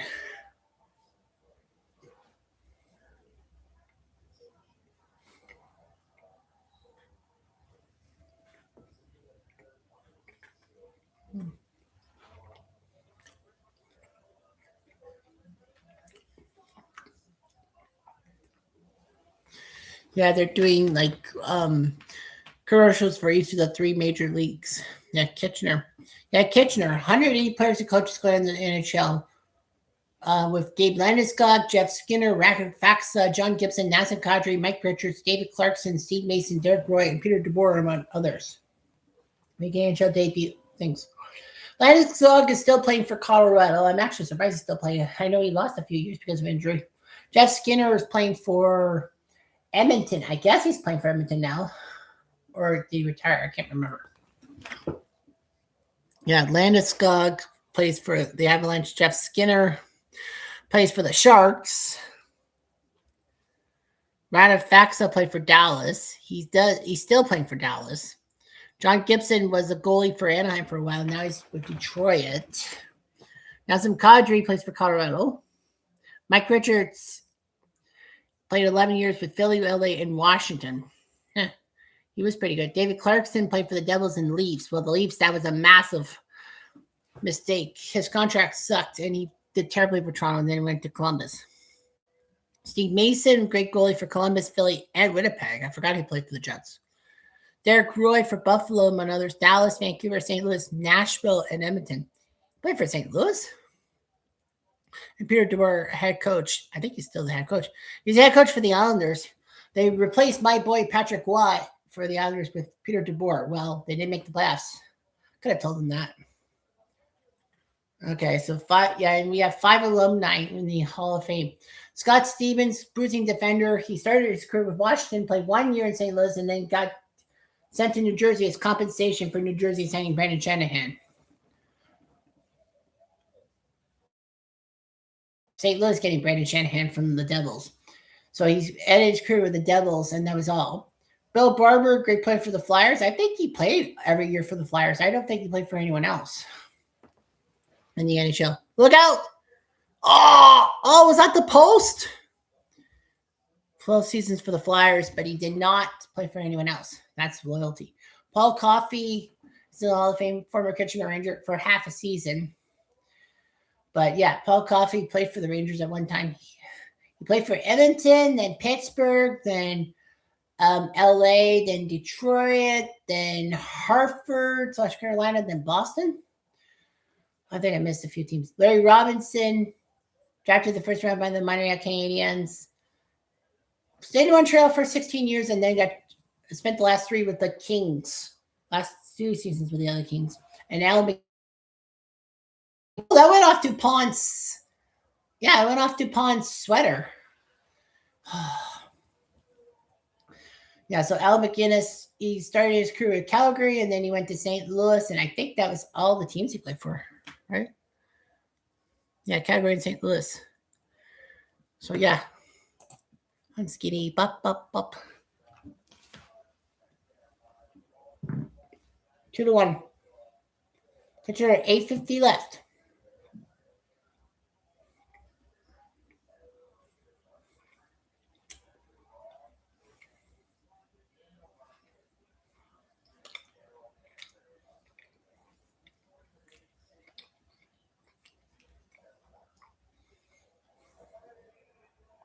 That's up with the glass. So, facts about Kitchener.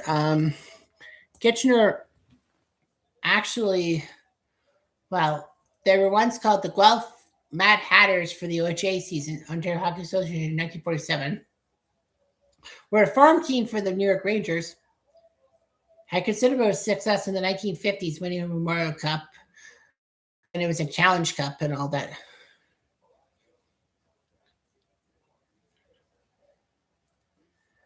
And the new owners called them the Guelph Royals. But there's financial problems.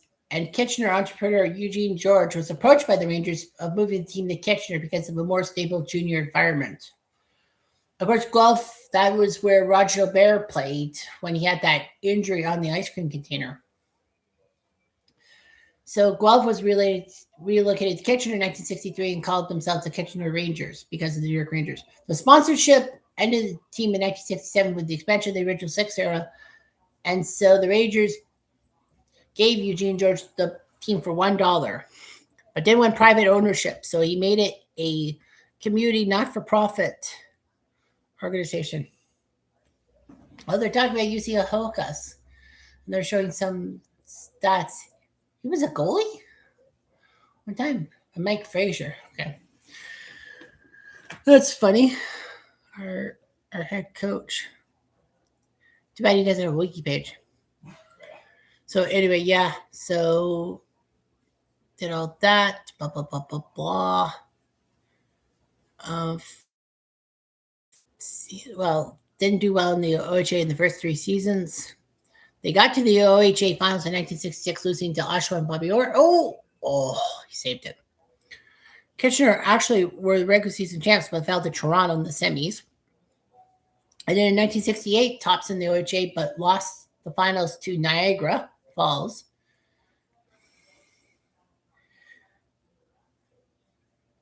Bill Barber did his job in the 60s. And then in the 1970s, Kitchener struggled in the 1970s with only 2 winning decades. Don Edwards was a good goalie when he played for Buffalo and Calgary and even the Leafs. Kitchener technically hosted the Memorial Cup in 1975 with no host team in place. There's the host team rule was not in effect. They didn't have to play, thank goodness. Dwight Foster, iconic with 143 points in a season, which still stands today. He passed away last year, I think it was. Paul Coffey was acquired by from Kitchener from Sault Ste. Marie, 71 points in 52 games. And then he was drafted 6th overall by the Oilers in 1980. 1981, they were in last place by Christmas and had a second half with 8 out of 9 to finish the year. Won the M's division with 1 game above 500. Orville Tessier, the future Chicago head coach, was coaching them. Brian Bellows, 49 goals in that season. Great player. He won the Cup with the Habs in 93. Jeff Larmer, 54 goals in that season. He played for the Hawks. Grant Martin, Al McInnes on that team, Mike Eagles, Larry Carroll, and Wendell Young, who became the first goalie in history to win an major junior title, which was the Memorial Cup, the IHL title, International Hockey League, the AHL top title, and the Stanley Cup, which was the Stanley Cup with the Penguins 92. Kitchener beat Niagara Falls in the first round of the playoffs 4-2. And then met Windsor in round 3 and crushed them. Then they faced Sault Ste. Marie in the OHL final. And a lot of people said Sault Ste. Marie was going to win. And they were 27 points ahead of Kitchener. However, Kitchener beat Sault Ste. Marie in the thing to be the OHL champs and went to Windsor in the Memorial Cup. Kitchener was the OHL champ. Western Hockey League was Victoria with the legendary Grant Fuhr and future flop Barry Pedersen, who was actually traded by the Bruins to the Canucks. Well, the Canucks wanted Barry Pedersen for the need to get rid of this guy named Cam Neely. Oh, what a shot. And for his sticking with them, guys.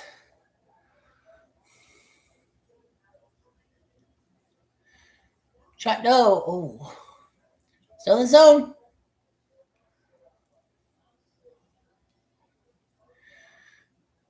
Tango. Oh, off. Puck's in front. Oh, but it didn't go in. Darn it.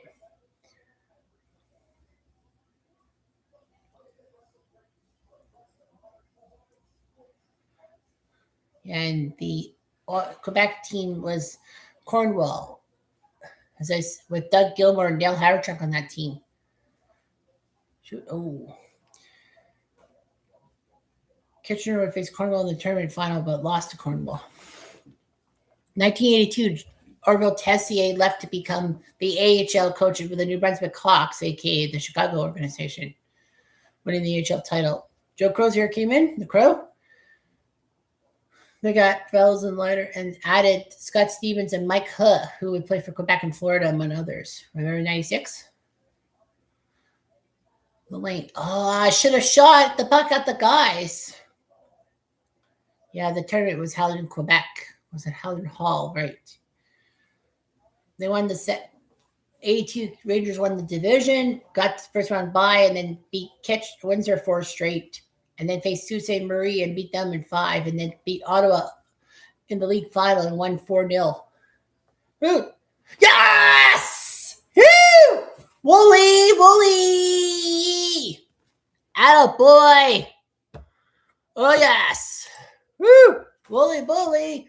Wooly bully! Wooly bully! Woo! 3-1. That's why we got him. That's why we picked him up.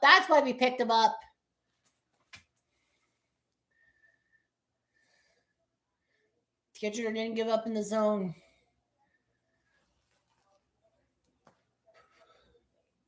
Show the crowd. Show the Kitchener crowd.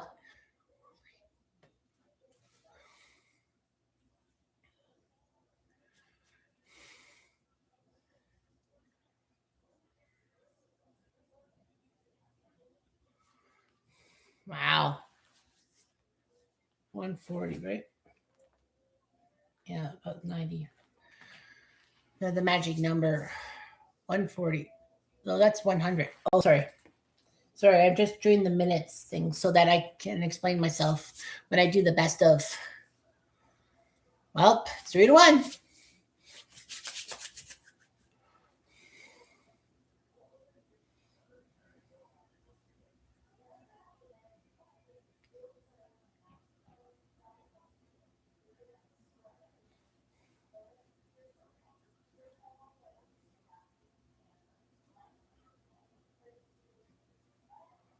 Well, 4 minutes away in the second period. Okay, and let's continue the talk.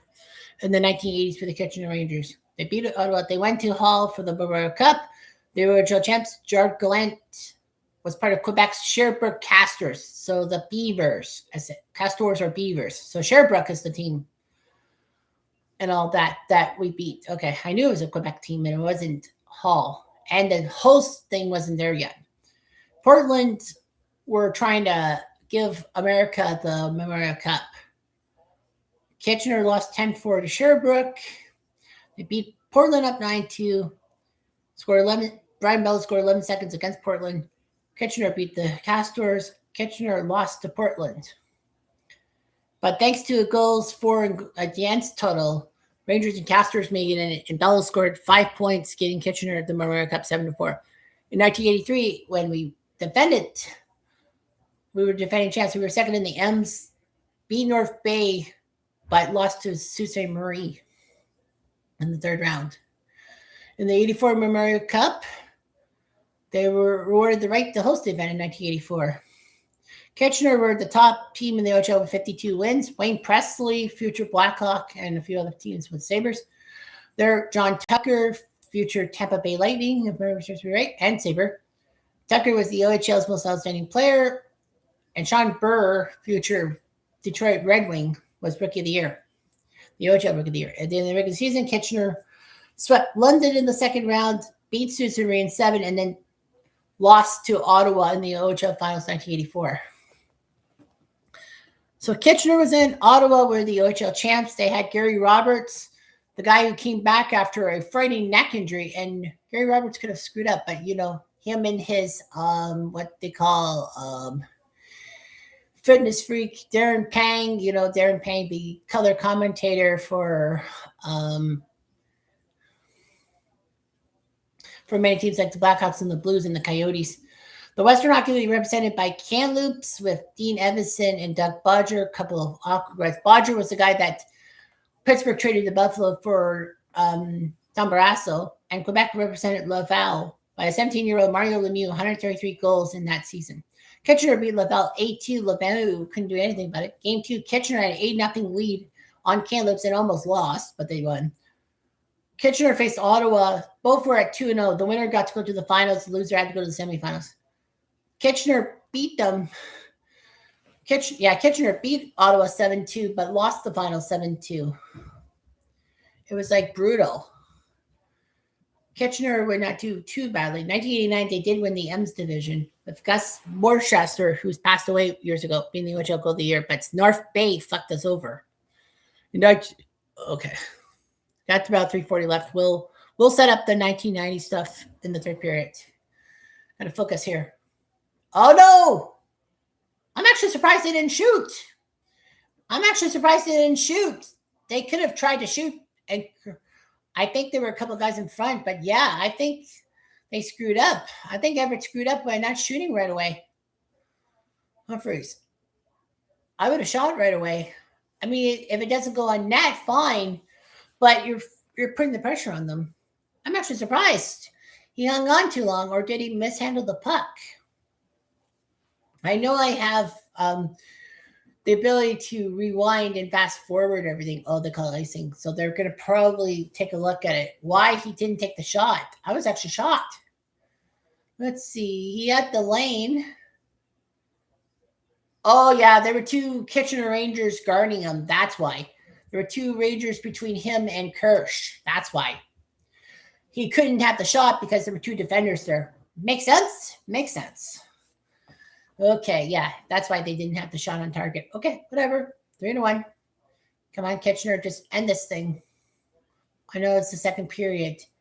The nerves, the anxiety, everything in freaking between. So anyway, yeah. So yeah.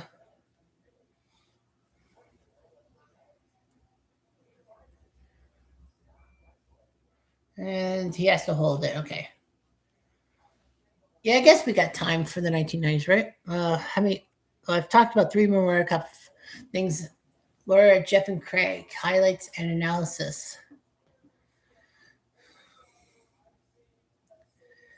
Yep, you see some Kitchener Ranger jerseys, some Everett things, and all that. I wonder about the Everett Silver Tips. I know it's in Everett, Washington, but I want to know much about them. They play in the Western Hockey League. They actually were an expansion team in 2003. Ah, so they're that old. I thought Everett was like 2010s, but no, 03. They never missed the playoffs. Wow. Everett's never missed out the playoffs in their history. That's amazing. Yeah. Seattle could have refused Everett because it fell in the territorial rights of Seattle.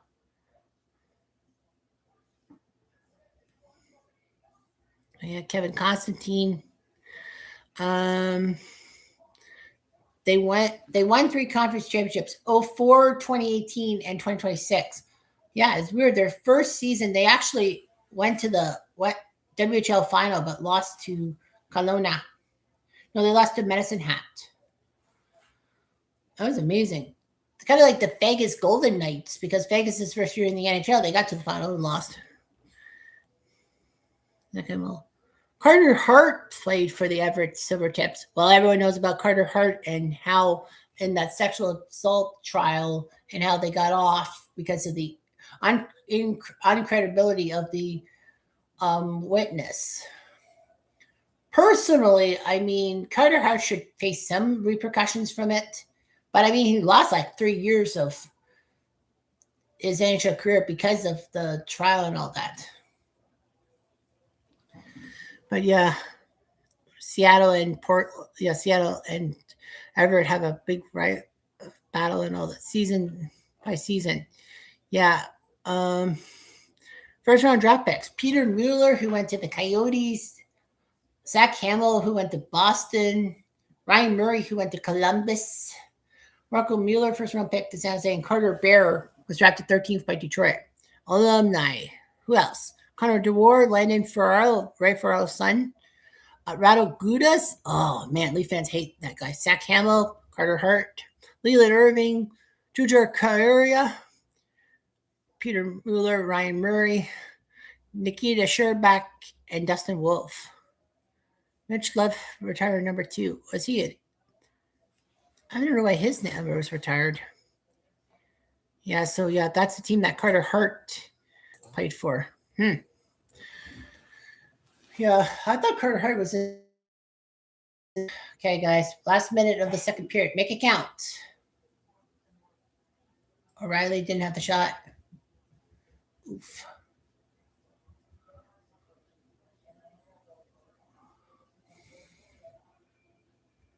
Oh, are they calling a penalty on Everett? They must have, because Everett had possession of the puck. What happened? Oops, it's a penalty on Everett. This is only the 3rd penalty of the game. The 2 teams have kept the discipline. Pretty good, huh? It's a 2-minute power play. Of course, it'll stretch to the 3rd period if Kitchener doesn't score in the last 54. Number 8. Let's see. Oh, that's kind of a takedown. That's holding him by the scruff of the neck. Yeah, you're holding him and all that. Yeah, you're bear hugging him, buddy, for holding Kai Rooting. Yeah, you can't do that, man. You can't try to bear hug around the neck. I know Tim Horton did that in his days in the 1950s and 60s, but you can't do that anymore, buddy. It's not like a woke thing. It's just basically hockey etiquette. So as I said, if Kitchener doesn't score the rest of the second period, that's fine. They'll still have about a minute 6 of power play time in the third period. But, they'll go for it. You might as well. Might as well try to make it a 3-goal game.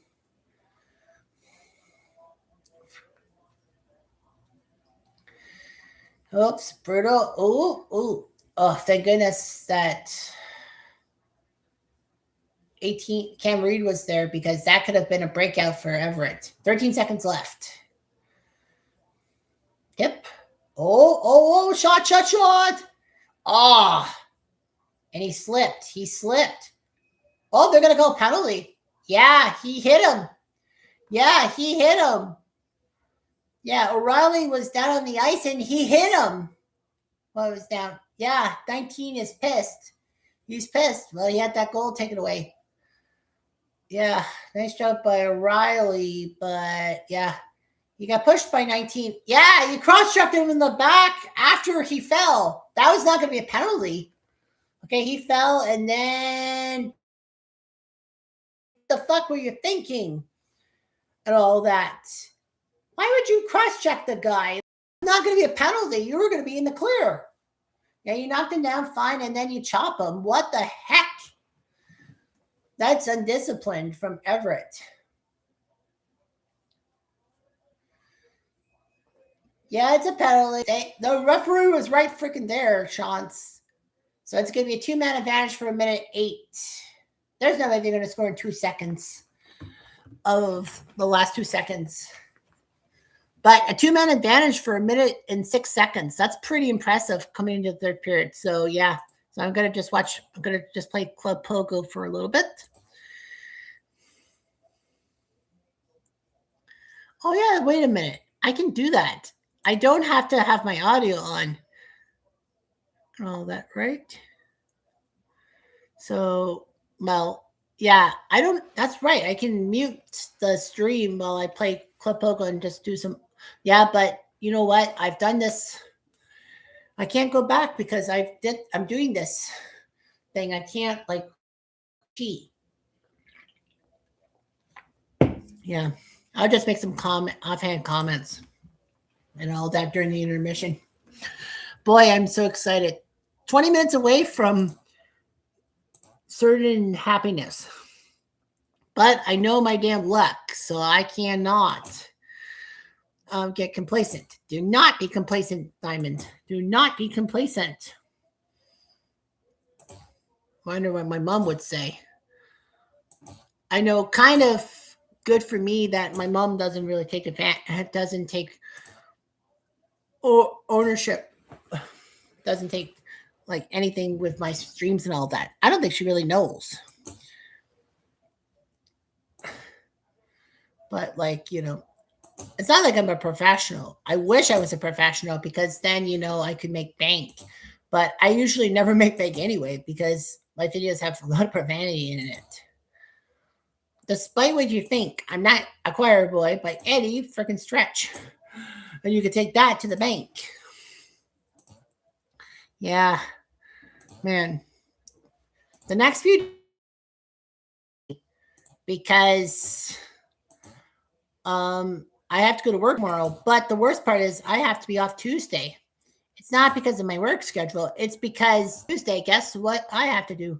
I have to go to the freaking dentist. It's just for cleaning and all that, but I need to get the dentist done quickly, so that in 4 months in October I go back. It feels like almost every time I go to the dentist, it feels like I've been to the dentist the week before. Oh, that. I don't know if it's a bad feeling. Yeah, so I'm just going in for a cleaning and all that. And then I'm going to the Value Village that's close to the dentist and try to see if I can score some shit and all that. It would be nice to get something cool. Yeah, they're doing World Cup commercials and all that, because the World Cup's coming up. Not next week, but the week after. I'm actually anticipating the World Cup, because I know Canada gets to host some World Cup games and all that. Not as much as those Americanos, but anyway. Yeah, I know that a lot of people are basically saying that it's going to cost a lot. It's going to hurt the Americans more because, the travel shit going on here. So anyway.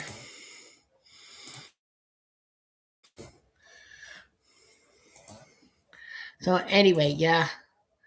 So yeah, I have to go to the dentist on Tuesday, and since it's gonna be a 1 o'clock appointment, they need me for the full day. So they just basically said, "Screw it, we're gonna just give you the day off and all that."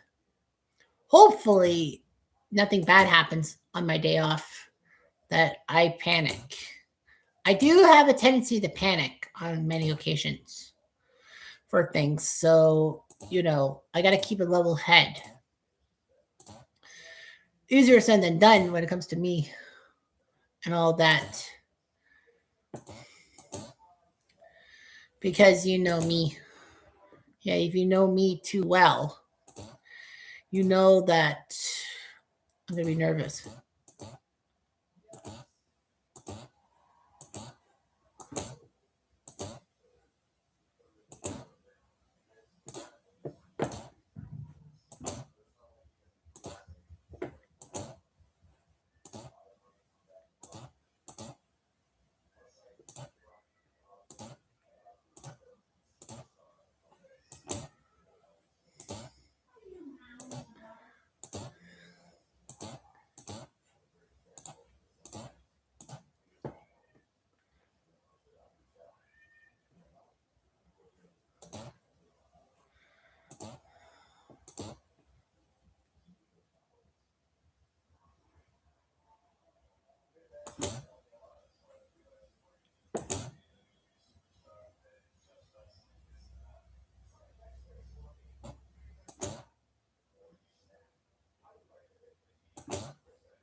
Well, people are giving me a like and then they're taking it away. Put it in, put it out. Well, anyway, yeah. So this is intermission. I'm just doing some Club Pogo in the meantime, just to get myself pumped up for the third period and all that. Yeah, I have it. I have muted. Well, I technically have it on a very low volume that I can hear it, but YouTube can't hear it because YouTube gets pissy. That's the rule of thumb. Don't tick off YouTube, especially when you're trying to be a streamer and all that. Because if you tick them off, you're never going to get back your momentum. That's the thing here.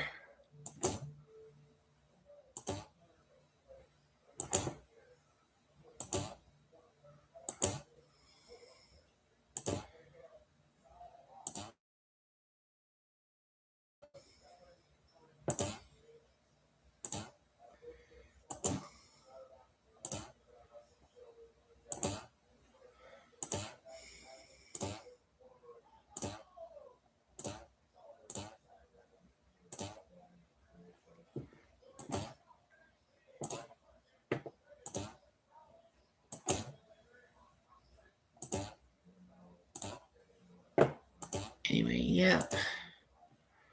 We're just doing those camera interviews before the third period. Yeah, if you're a Kitchener Ranger fan, you got to be nervous.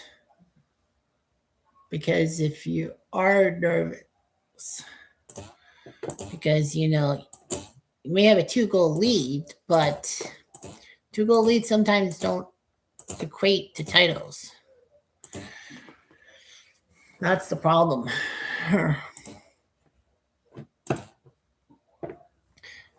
The official you no links has joined me. Yeah. So it takes 2 periods to finally find somebody who's willing to talk to you on the stream. Channel activity. Joined 12 years ago. 1 subscriber. Oh. All right. Well, cool. So welcome to the program. Of course, you're 2 hours into this. Hopefully you can stick around for the third period. They haven't started the third period yet. They still have to do the ice and all of that. So hopefully you stick around for the third period and, you know, we can banter, talk back and forth, do everything possible.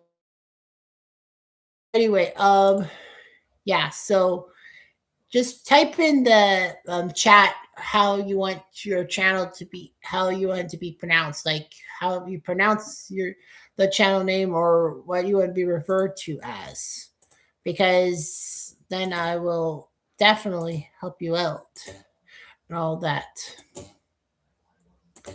For the purposes, of course, for the traffic and all that. So yeah, and I do want to know, how did you find out about this stream and all that? If I don't know who you are, which I might not know who you are because, I have a lot of like connections in a sense, but not the connections that you're probably thinking of. Yeah. Yeah, they're doing that Giuseppe Pizza Gravola that you got to uh, trade. The Burlington Bulldogs practice with a pro and all that. Burlington. Excuse me. And yes, I do partially have allergies. So, yeah. So, anyway, yeah. Man, it's going to be one heck of a mess and all that. For things, they'll start the period and all that.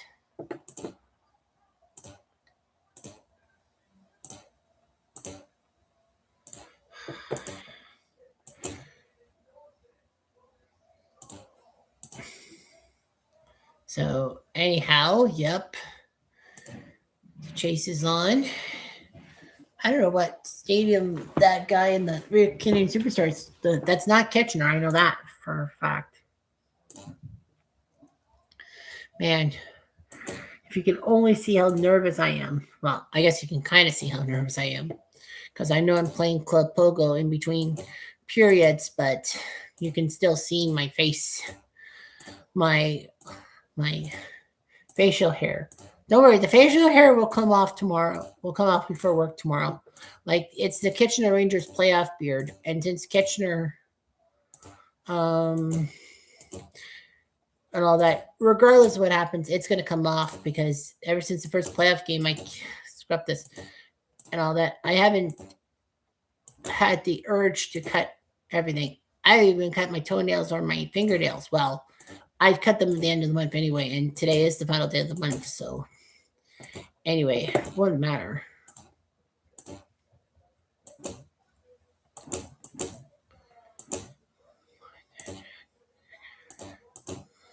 Good chance. Yeah. Now the smash burger. Gotta try that out. Maybe I gotta try that out. So yeah. That's what happens here.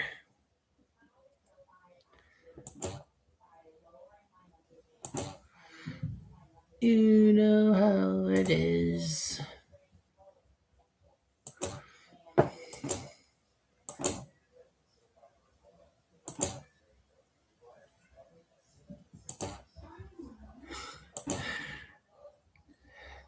Sorry, I'm chuckling because my Russian blue is meowing in the background. She desperately wants to go chase the squirrels, chase like the cat. We even have a few like stray cats close by, and she appears on the windowsill and tries to look at it and try to scare those animals away, or trying to come close to her. She did get out on us once, me and my aunt, but she came back within a week.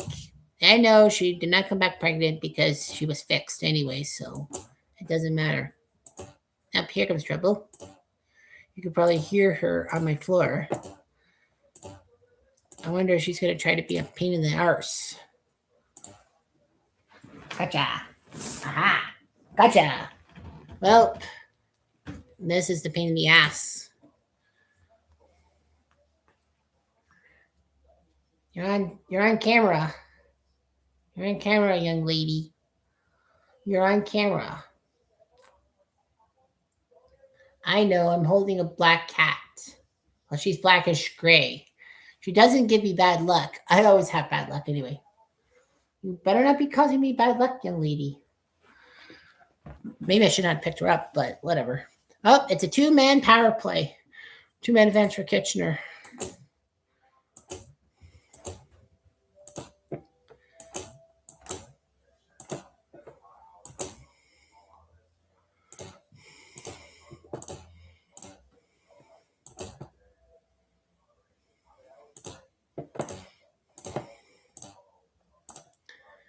Most wins at the Memorial Cup as a franchise. Peterborough with 22, not tournament wins, I mean, tournament wins, not actual Memorial Cup wins. Like since 1972, Peterborough's got the most with 22. Kitchener's second. I can't believe Kitchener's second within the tournaments and all that. You wouldn't think that way.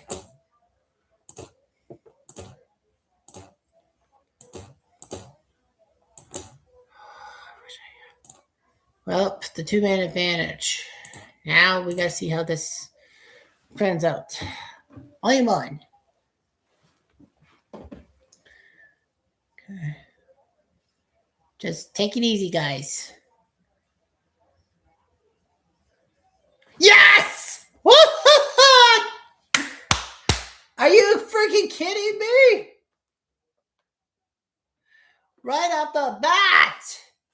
Ho, ho, ho, ho, ho. Yes! It's 4-1, baby. Unreal. Who got it?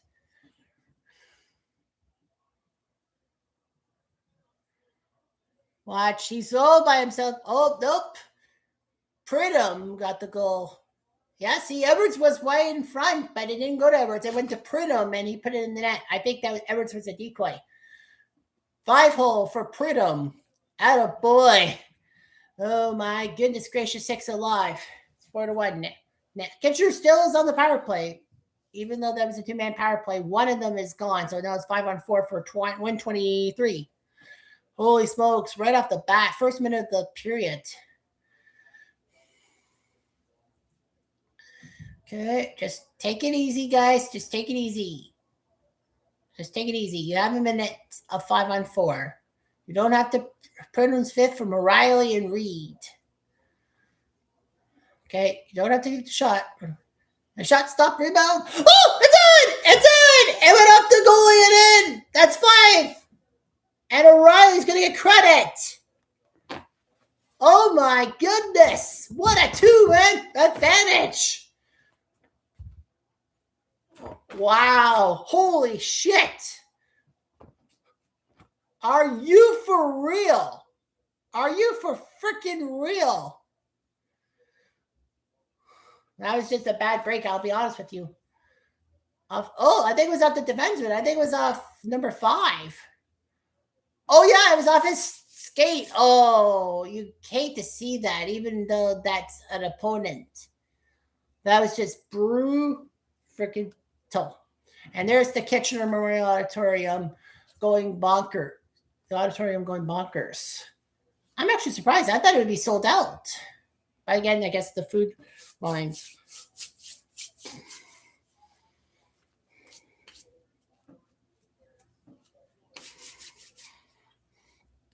Wow. Holy frig. I didn't expect that. I'll be up front with you. I am going to be up front with you guys. 5-1. To tempt fate.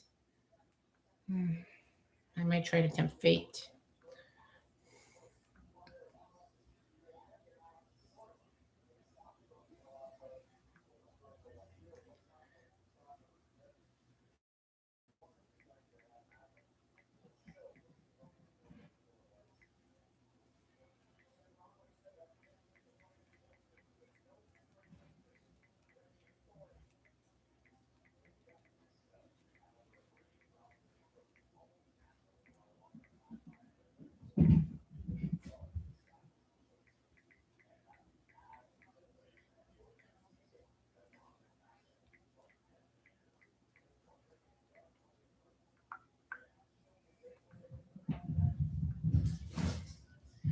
Man, I am so it's crazy. We're over the next 5 days. How bad is the weather going to be like? Players to win the regular season, playoff, and Memorial Cup MVP title. Brad Richards, Corey Perry, Mitch Marner. And O'Reilly could do that if he's. I mean, why wouldn't you? Oh, someone subscribed to my channel. Yippee. So it's supposed to be 21 tomorrow. Okay, that's manageable. 24, then 26, 27, 27. Saturday's supposed to be rain, go away, Varric. I was going to try to get some World Cup stuff on Saturday. It looks like rain, and I don't know if they'll have the thing out. Probably won't. 21, 24, 26, 27, 27. So, Yeah, I have to really get the sunscreen out later in the week. 5-1. Well, this is nerve wracking. I know you'd be thinking to yourself, come on, so a 4-goal lead. I've seen 4-goal leads being blown in many of my hockey video games. So all Kitchener's got to do, in a sense, is just play smart. You don't have to be overkill. If you don't have the shot, just dump it down and all that. You don't have to score. Just prevent them from scoring, in essence. Like I said, in essence, you have to prevent them from scoring. You don't have to score yourself. You're up by 4. Oh no! Oh, Kirsch. Oh my God, that almost went off of him. Yikes! Yikes! Carter Bear just scored. Oh no! 5-2. Oh no!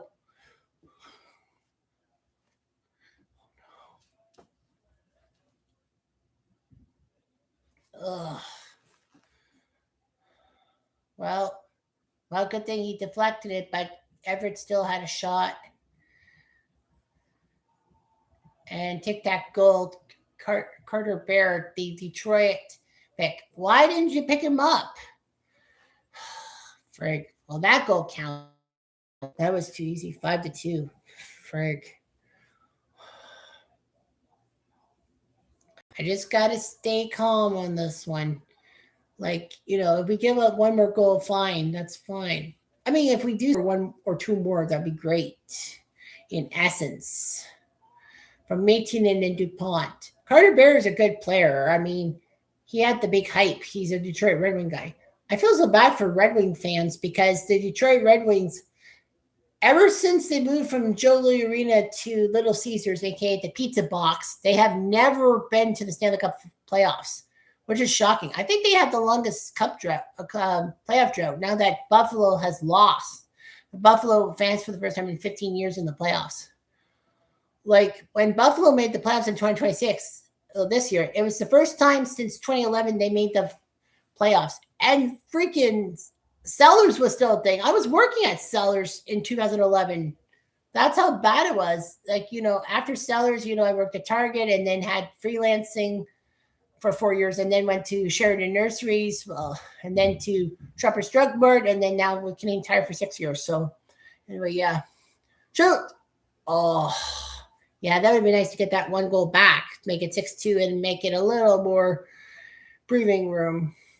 But as I said, if you're the Kitchener Rangers, you don't necessarily have to score, just prevent them from scoring yourself. That's what you have to do if you're a Kitchener Ranger. I think that Jake McMorgan guy is the guy that I chatted with. Okay, sweet. Okay, well, he holds on the puck. Okay, that's fine. Okay, so yeah, I don't know if you watched the first few hours. I talked about the Memorial Cup, like Kitchener throughout the years from 1963 when they started as the Kitchener Rangers till 1990, because 1981 I talked about their stuff in the 1980s and all that, but 1990, okay. So they finished second in the M's division. They beat North Bay and then they beat Niagara Falls, getting to the final against Oshawa. And Kitchener had a 3-1 series lead, yipes, against Oshawa and then choked it. Well, Oshawa had Eric Lindros. So Cops Coliseum in Hamilton. Hamilton were slated to host the competition, but they were 11-49-6. They were worse than I thought. So that meant they were removed, and Kitchener took their place as league finalists. So Kitchener would have to deal with Oshawa in the Memorial Cup, and then would face the Quebec team, the Laval Titans, Mario Lemieux's alma mater, if you will. A couple of years before Kamloops started one of the greatest Memorial Cup dynasties of all time, something that London doesn't even have. Kitchener beat Kamloops 8-7. In overtime, it beat Laval 5-3.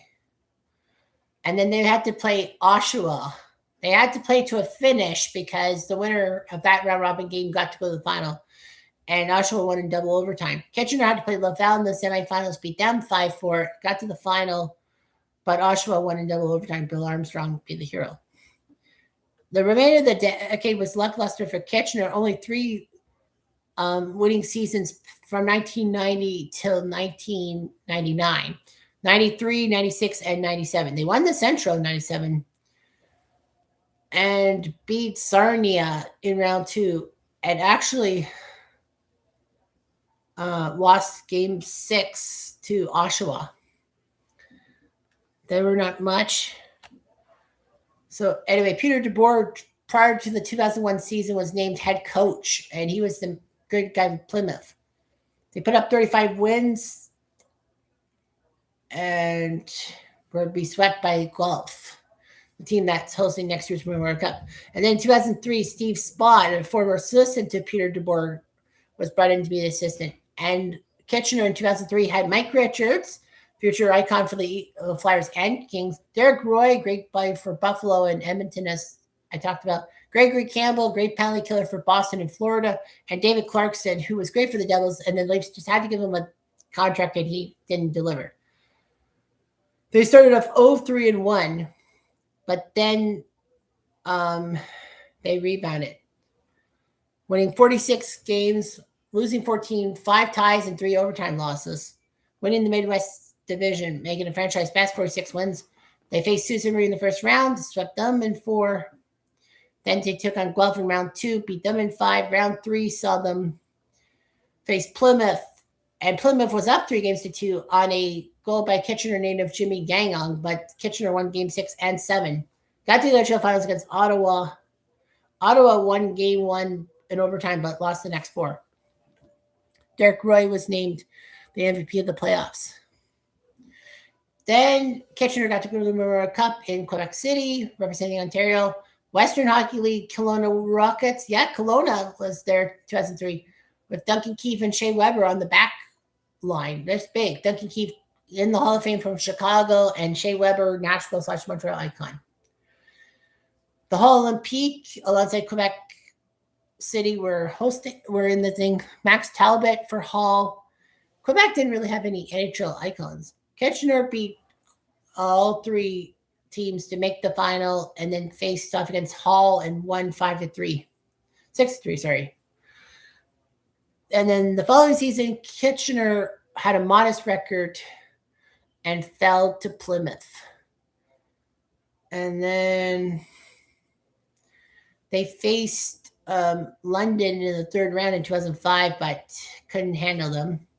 They won 47 games in 2006. They got shocked by Owen Sound in the first round of the playoffs. 2007, they won 47 games and lost to Plymouth in round 2. And then Kitchener in May 2007 was announced as the host of the 2008 Memorial Cup. They won 53 games, their franchise best in wins and points to this day. Swept Plymouth in the first round, and then against Sarnia, it was a sweep. And then against Sault Ste. Marie, they won 4-1. They went to the OHL final against Belleville. They were up 3-0 and choked the next 3 games, but won game 7, giving the 4-1. So the Memorial Cup was in. Kitchener, they were in, even if they lost to Belleville in the OHL finals, they were in. Kitchener were big and all that. Belleville had their best team and all that. They had Matt Bolesky and, of course, the legendary PK Subban. Spokane represented by Dustin Tokarski and Jared Cowan and Jared Spurgeon. And Gatineau, a.k.a. Hall, represented by Claude Giroux and Paul Byron. Paul Byron would score a famous overtime goal in the first round against the Leafs 13 years. Not overtime goal, but whatever. Kitchener beat Gatineau, lost to Spokane, and then lost in overtime to Belleville, which meant they had to play Belleville 2 nights later. But Kitchener got revenge, winning 9-0.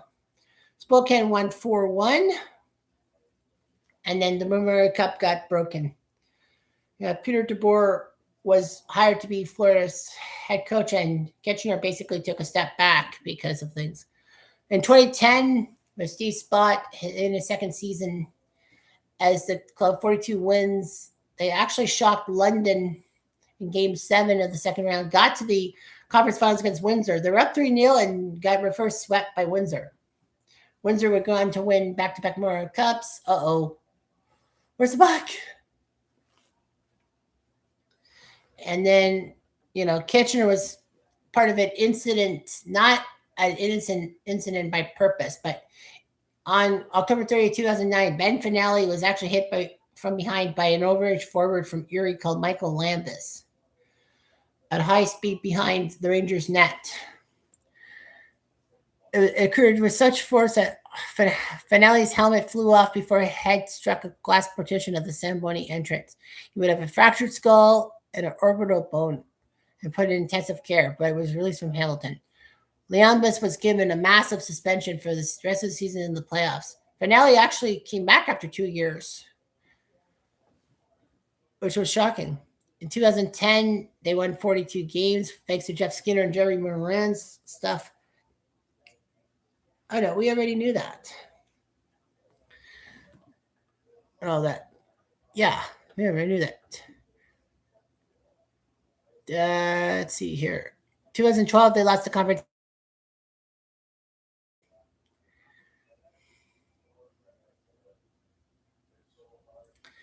2014, they didn't do so well. 2015, they didn't do so well. 2016, they fell in the second round. 2017, they couldn't do anything. 2018, they picked up Logan Stanley from Windsor and actually won the Midwest Division, their first division title in 10 years, and fell to Sault Ste. Marie. Yeah, and fell to Sault Ste. Marie in the conference finals in Game 7, which was a devastating blow, if you will. In the 2020s, Kitchener were number 8 against Windsor in 2023 in the playoffs, but swept Windsor to go up 4-0. Lost the second round to London, but who cares? Shoot or to shoot. What do you have to lose? And then they had the massive reverse sweep taking down the Spitfires last year. So many. UC Holokas has been the coach for 3 years for us. The Rangers don't retire numbers except for the number 1, which is dedicated to the fans, but they honor players. Shoot. Oh. Yeah. Honor numbers include Scott Stevens, number 3, Al McInnes is number 4, Paul Coffey's number 6, Bill Barber, number 7, and Larry Robinson, number 19. 2 other numbers of 2 former Rangers who lost their lives. 21, Gary Crosby, who died at age 20 in a head-on collision on Highway 7. And Jim McGeechy, number 22, who was a member for 2 years with the team and died May 1980. 186 alumni in the NHL/WHA. I will name some of the legendary players from Kitchener. Okay, you got Jason Atkinson, Justin Bailey, Bill Barber, Brian Bellows, Andre Benoit, Michael Bodker. Remember him? Back-to-back overtime goals against the Hawks. Brian Bellows, goal scorer, 93 Stanley Cup champ. Bill Barber, back-to-back Cup champ, 74-75 for the Flyers in the Hall of Fame. Jason Atkinson was a good player. Andre Benoit, a good defenseman. Robert Bertuzzo, Sean Burr with Detroit, once scored an overtime goal as a member of the Red Wings in his rookie year. Steve Eminger, iconic defenseman for Washington before he was returned back to Kitchener for the 2003 playoffs. Radek Faksa from Dallas, Jumpin' Joe Fortunato, Dwight Foster, who passed away last year, and he's an icon for scoring points. John Gibson, great goalie for the Ducks and now the Red Wings. Gaston Shingra played for the Kitchener Rangers. I did not know that. I know he played for the Habs. And won a cup in 86. Matt Helischuk once scored an overtime goal for Nashville and even was the hero in the World Juniors in 2008, giving Canada the title. Mike Hoffman for Ottawa Senator. Mike Huh, who was a shutdown guy for Quebec and the Florida Panthers in their 96 Cup run. Dale Hunter. Yeah, he played for the Kitchener Rangers for half a year, I think. Al McInnes, the booming slap shot. Player Dave and Don Maloney, both Maloney's playing for the Kitchener Rangers. I thought only one played for the Kitchener Rangers, but I guess both did. Steve Mason, great goalie for Columbus and Philly, but had some mistakes. Dave McElwain, I didn't know he played for the Kitchener Rangers. I had discovered with the Jets, and he had that 4 teams in 1 year thing in 92. John Moore, decent defenseman for Columbus, but not there. Tobias Ryder, great player. Doug Riseborough, who was known for shooting the Warville puck that fractured Buddy LaRocque's mask and forced Ken Dryden back in the net in the 79 Cup final. Larry Robinson, great player for the Kitchener Rangers and then the Montreal Canadiens / LA Kings, winning many cups. Alan Rourke, Derek Roy, great time with Buffalo. Warren Reichel played for the Kitchener Rangers. Didn't know that. Jim Sandlack, shutdown guy for Vancouver. Ted Scarf, who was an executive. Ron Studerbeller for Vancouver.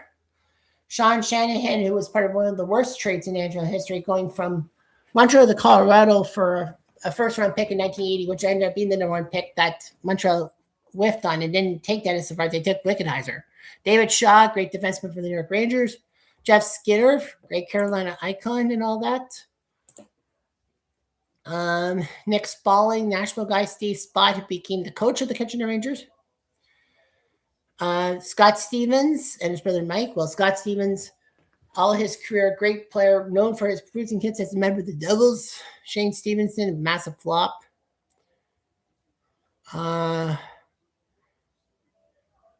Gregory Campbell, the shutdown guy for Boston and Florida. Rick Chartres from Venezuela, but he was a Montreal Canadian. David Clarkson, great player for the Devils, and then the Leafs just had to have him in free agency, and he became nothing. Paul Coffey, many teams near the end of his career, but he'll always be an Edmonton, Pittsburgh icon to me. Frank Corrado, yeah, I told you, Frank Corrado, who was doing the color commentary on TSN, he is a Kitchener Ranger.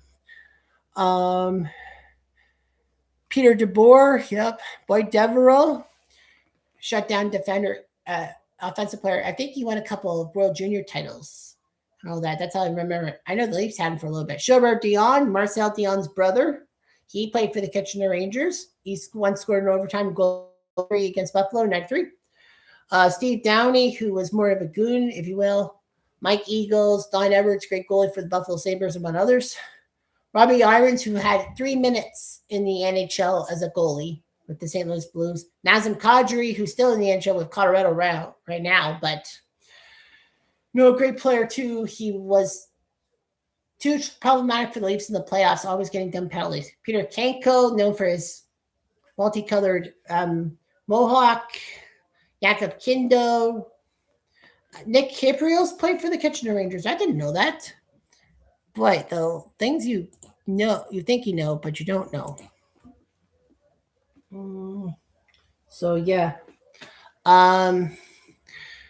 Let's see. Gabriel Landeskog, captain of the Colorado Avalanche nowadays. He's still playing, even though he lost a few years to injury. Jeff Larmer. Yeah.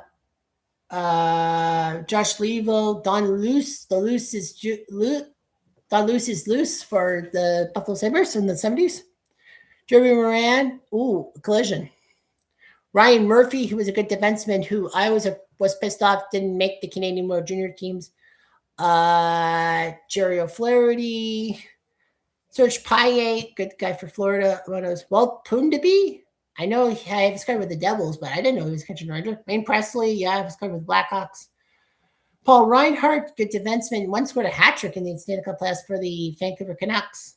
Stephen Rice, who was a massive bust. He was a decent Kitchener Ranger, but Arquette knocked his helmet off. That was accidental. Are they going to give him a penalty? Nope. Whew. Wait, yeah, Arquette's lucky. Yeah, they said it was accidental. Mike Richards, great player for the Flyers, and then they dumped him off to LA because of his party style, and it bit them in the ass. Flyers haven't won a cup since 1975. Orville Tessier, yeah, as a coach. Walt Kachuk, great shutdown defender, center for the New York Rangers for 13 years.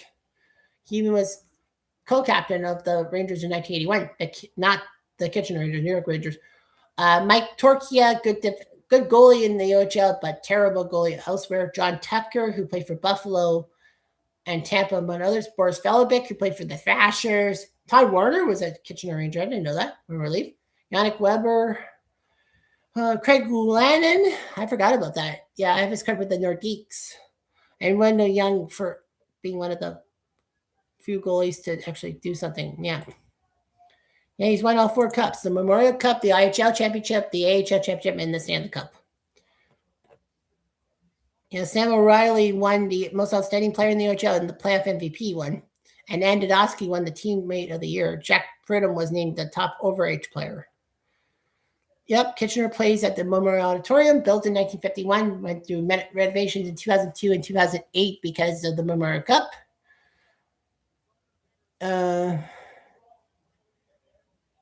So yeah, it has 7,700 capacity, over 7,000 seats regular, and 632 standing room. Hosting, it hosted the World Cup in 1962. I didn't know that. 1975, 84, and 2008. The CHL Prospects game was there in 2021, and then they would have a multi-million dollar renovation thing in time for the 25-26 season.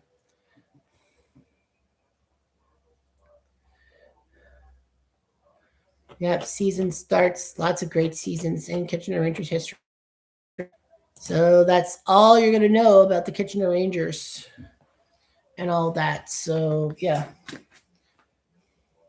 Write that down. Jot that down as points. Point counterpoints. I need to make sure. It's 5-2 with 7 minutes left. I'm a little nervous. If Kitchener can score 1 goal here, I'll be happy.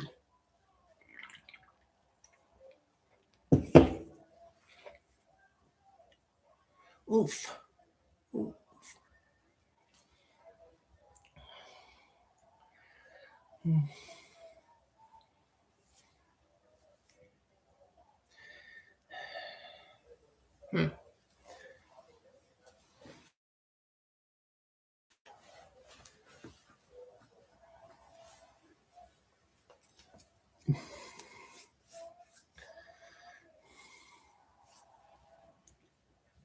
Oof. That's close.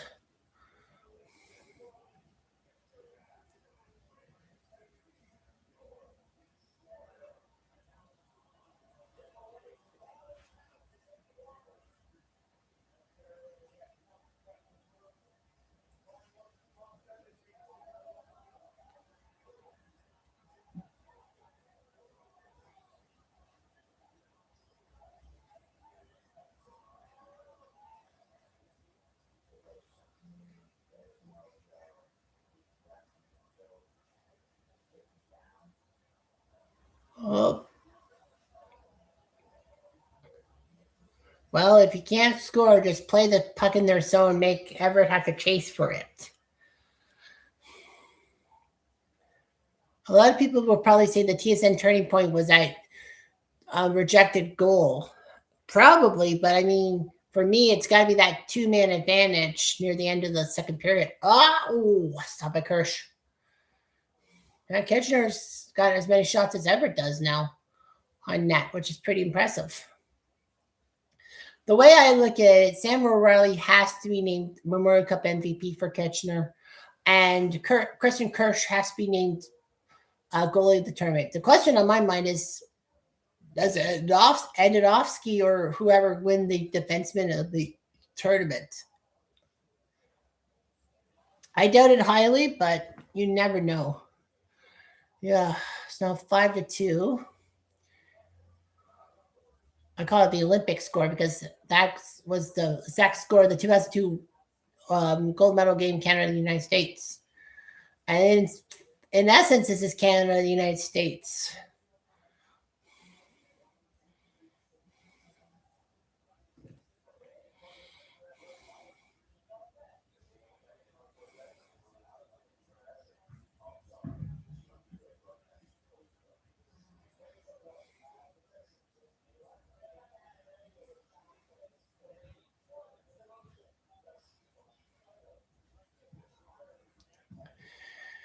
Four minutes left. Yeah, Kitchener is so close. Can't believe I'm watching this live and I'm like, so like, holy shit. This will be amazing. I know many of the Kitchener players won't be playing for Kitchener next year because they're overagers, and they're NHL prospects. But maybe this might get some KHL icons to want to play for Kitchener because of the whole winning attitude, and try to stick it to Guelph because they hosted the Memorial Cup. 1982 Memorial Cup champs. And 2003, the iconic Kitchener Rangers. So it's funny how, the one in 82, then 2003, that was a 21-year drought. And it's almost the same number nowadays. It's 23 years. Yeah, it's 23 years. So yeah, close to being the same amount of years.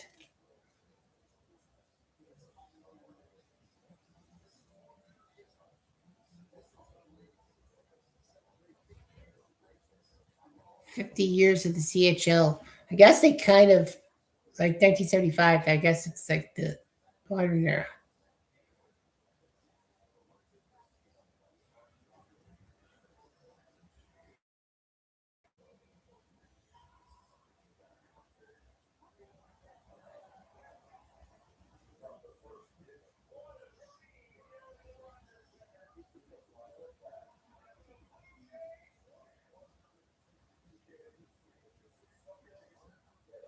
Yeah, scary movie. They even had the thing on the ring apron in WWE Clash in Italy. Yeah, scary movie. Oh yeah, that's right. Scary movie is the spoof. I thought they did scary movie already. Like at least four of them. Yeah, a lot of World Cup fans and all that. Of course, in Kitchener, you're going to probably see a lot of Portuguese flags or Canadian flags. I don't really know much else for like what Kitchener. Oh yeah, Croatia, because our mayor Verbanovic is of Croatian descent, and they had that massive watch party for Croatia. France will probably get some guys. England will get a good group of people. So yeah,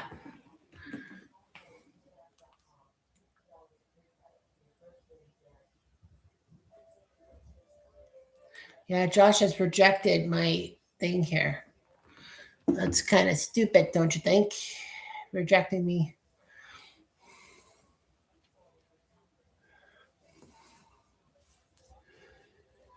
So yeah, yeah. Kitchener with their Memorial Cup and all that. Dan Liebold. He's been our head trainer and equipment manager since 1992. Can you believe it? I thought he left for another team. Well, 5-2. 351. I think. Oh, they're pulling the goalie. One more goal. One more goal, guys, and we can ice it.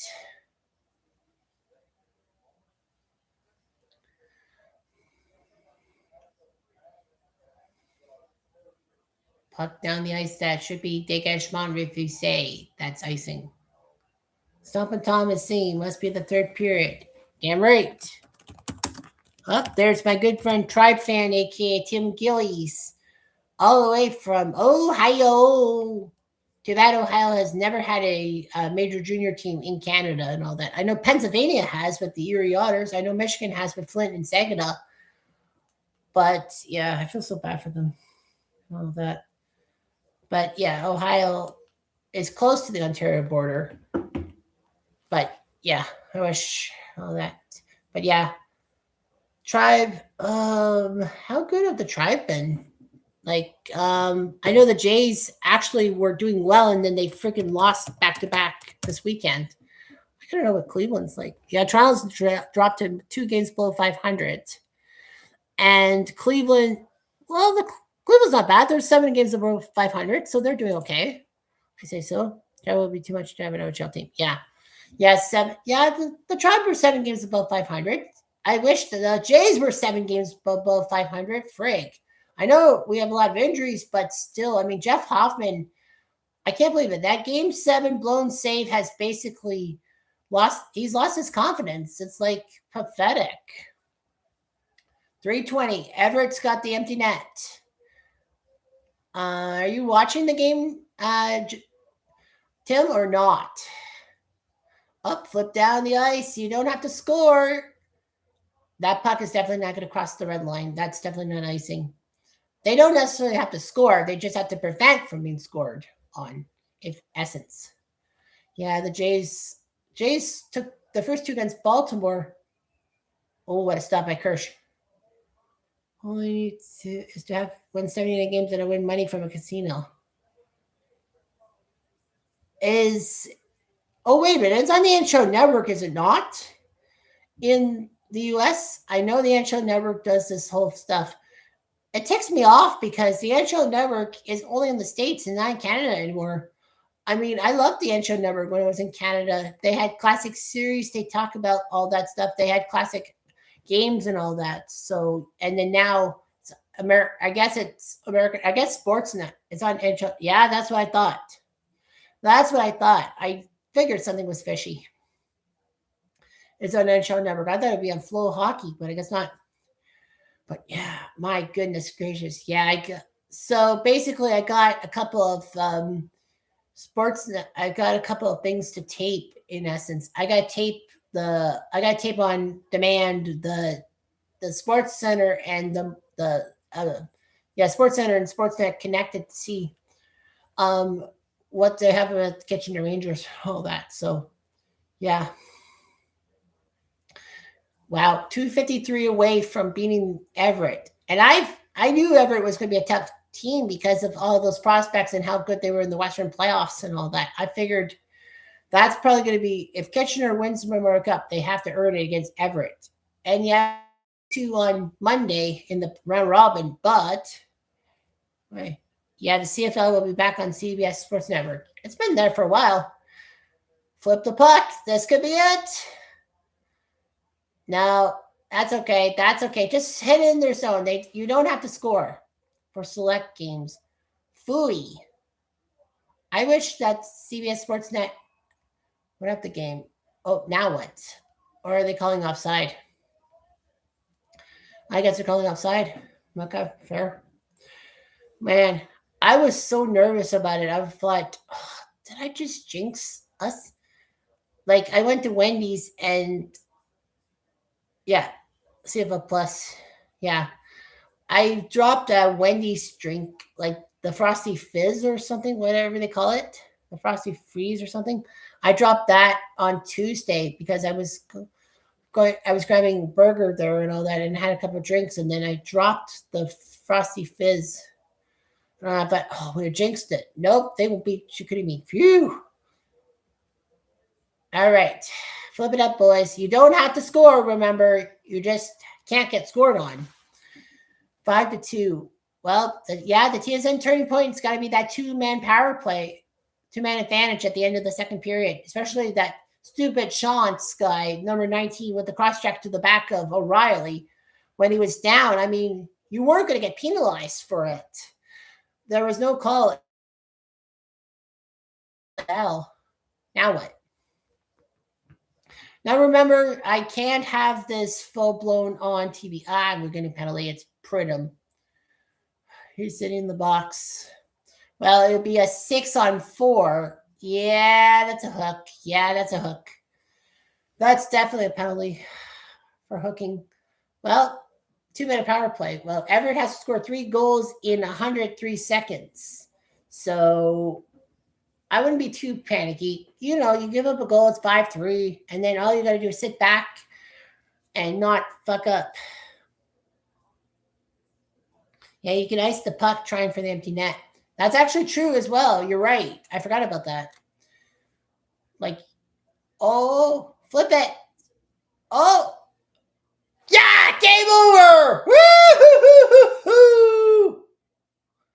That's the icing on the cake. Christian Humphreys.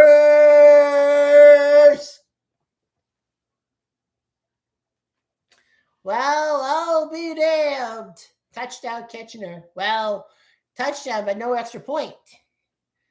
Well, I'm happy. Well, the guy who got stomped on against that Chicoutimi player stomped on his skate. He's healthy. He's good. He scores a goal.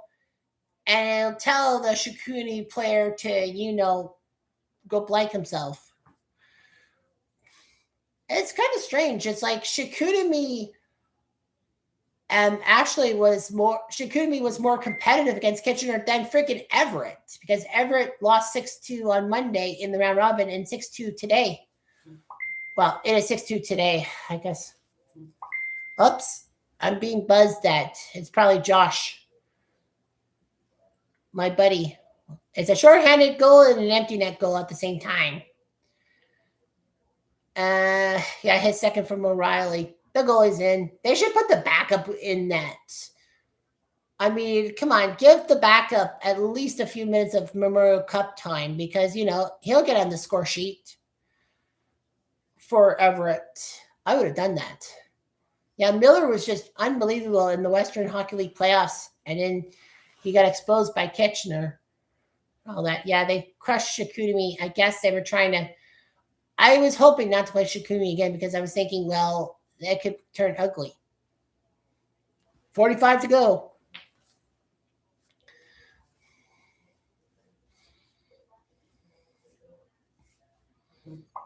36, 35, 34. I can't believe this is happening. I can't believe this is happening. Just like the Raptors in 2019, just like the Alouettes in 2023. I did not see this championship coming, and this is going to be a coronation for the Kitchener Rangers. 2003, no more. The jinx is up. And Kitchener are your 2026 Memorial Cup champs, the class of the Canadian Major Junior League. The Legends, the blue and red are the champions, 6-2. And the Diamond Curse is no fucking more. Yes, the Patriots lost the Super Bowl final. Yes, the Blue Jays lost the World Series. Yes, the Alouettes lost the Grey Cup. But now there's no such thing as heartbreak. Canada may have lost both men's and women's gold medals to the United States. But you know what? Screw it. It's over. There's no jinx ever. The powers of B is over. The Kitchener Rangers are the Memorial Cup champions. This one will last a lifetime. No more jinxes, no more curses, no more teachers' dirty looks. That's it. There is light at the end of the tunnel. Do you believe in miracles? Well, maybe it's a miracle, but yes.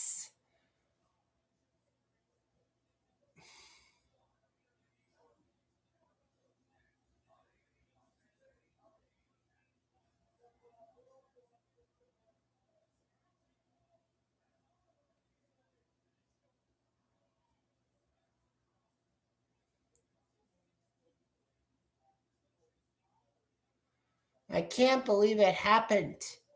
I was so sure I jinxed the team on a couple of occasions, but no jinx involved.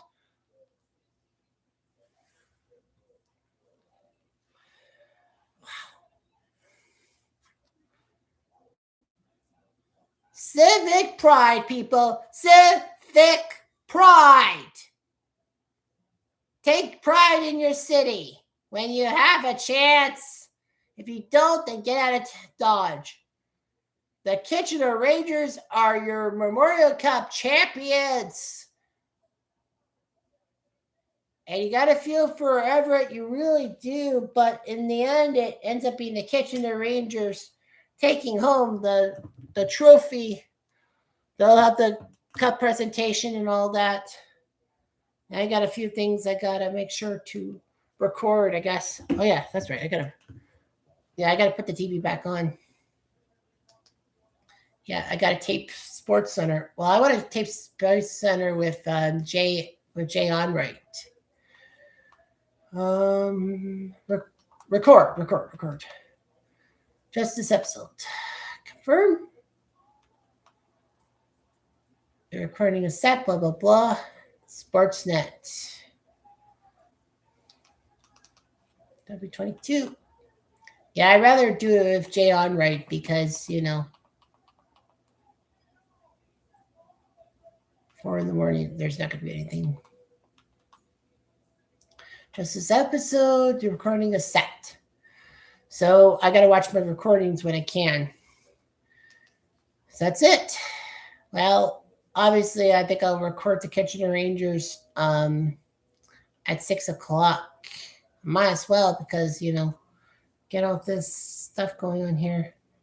Yeah, that's right. I should record the Kitchener Rangers.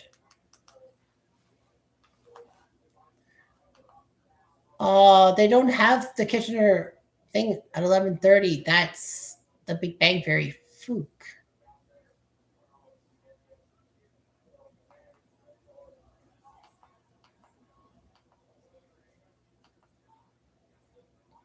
Yeah, CTV News Kitchener record. Just this episode. Confirmed. Tomorrow. Yeah. Man, you never know what could happen. Well, 3 hours on the air and we did it. I almost bought beer, but I was like, I didn't buy beer to celebrate. I'm thinking I could have jinxed myself. Well, I didn't jinx myself. I better finish this off before I go to bed. I gotta go to bed in about an hour.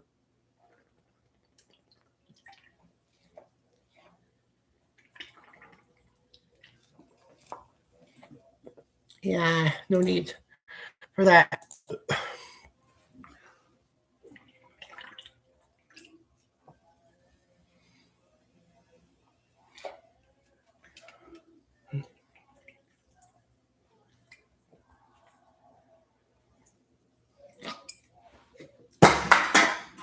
I'm gonna be peeing like Niagara Falls tomorrow, probably. But anyway, yeah, Kitchener Rangers flag coming to work with me. Kitchener Ranger hat coming to work with me. Kitchener Ranger sweater coming to work with me. Kitchener Ranger banner coming with me to work. Me working in this stuff. Well, I hope my boss is understanding, but my boss gave me mercy when Kitchener won the OGL title. I don't think he'll give me mercy when the Memorial Cup. Maybe on Wednesday he'll give me mercy. But yeah. Oh, yep. Someone texted me. Let's go. Yeah, Kitchener won the Memorial Cup. It's kind of funny because, my old warehouse boss, Aaron DeMarin, he gave me a lot of tickets last year. I went 11 Kitchener Ranger games last year. Only went to one this year. And yet he leaves for Ganawakwe, aka Kingston, and yet the Kitchener Rangers win the Memorial Cup. I guess getting rid of Aaron was the best thing for the Kitchener Rangers. I'm just kidding, Aaron. Don't shoot me. Don't shoot the messenger. So that's it. The Kitchener Rangers are Memorial Cup champs. There's no such thing as a diamond curse. It's over, bitches. It's over. Sorry, but that's how I feel. Like, there'll be parties going on in Kitchener, probably downtown Kitchener and all that. But I do have to work early in the morning. I'm pissed off. I wish I had the day off. But I can't do that. That would not be me. That definitely wouldn't be me. Well, I don't know when the Kitchener at the parade, but you know what? I'm going to be at that Kitchener Rangers parade. And you know what? I might as well enjoy the parade because it'll probably be the only parade I'll go to. I'm a Toronto Maple Leaf fan, so how many parades am I going to go to in my lifetime? I don't know. But anyway, thanks for watching. Go Rangers, go. I'm Jeff Diamond. Adieu. Very much, adieu.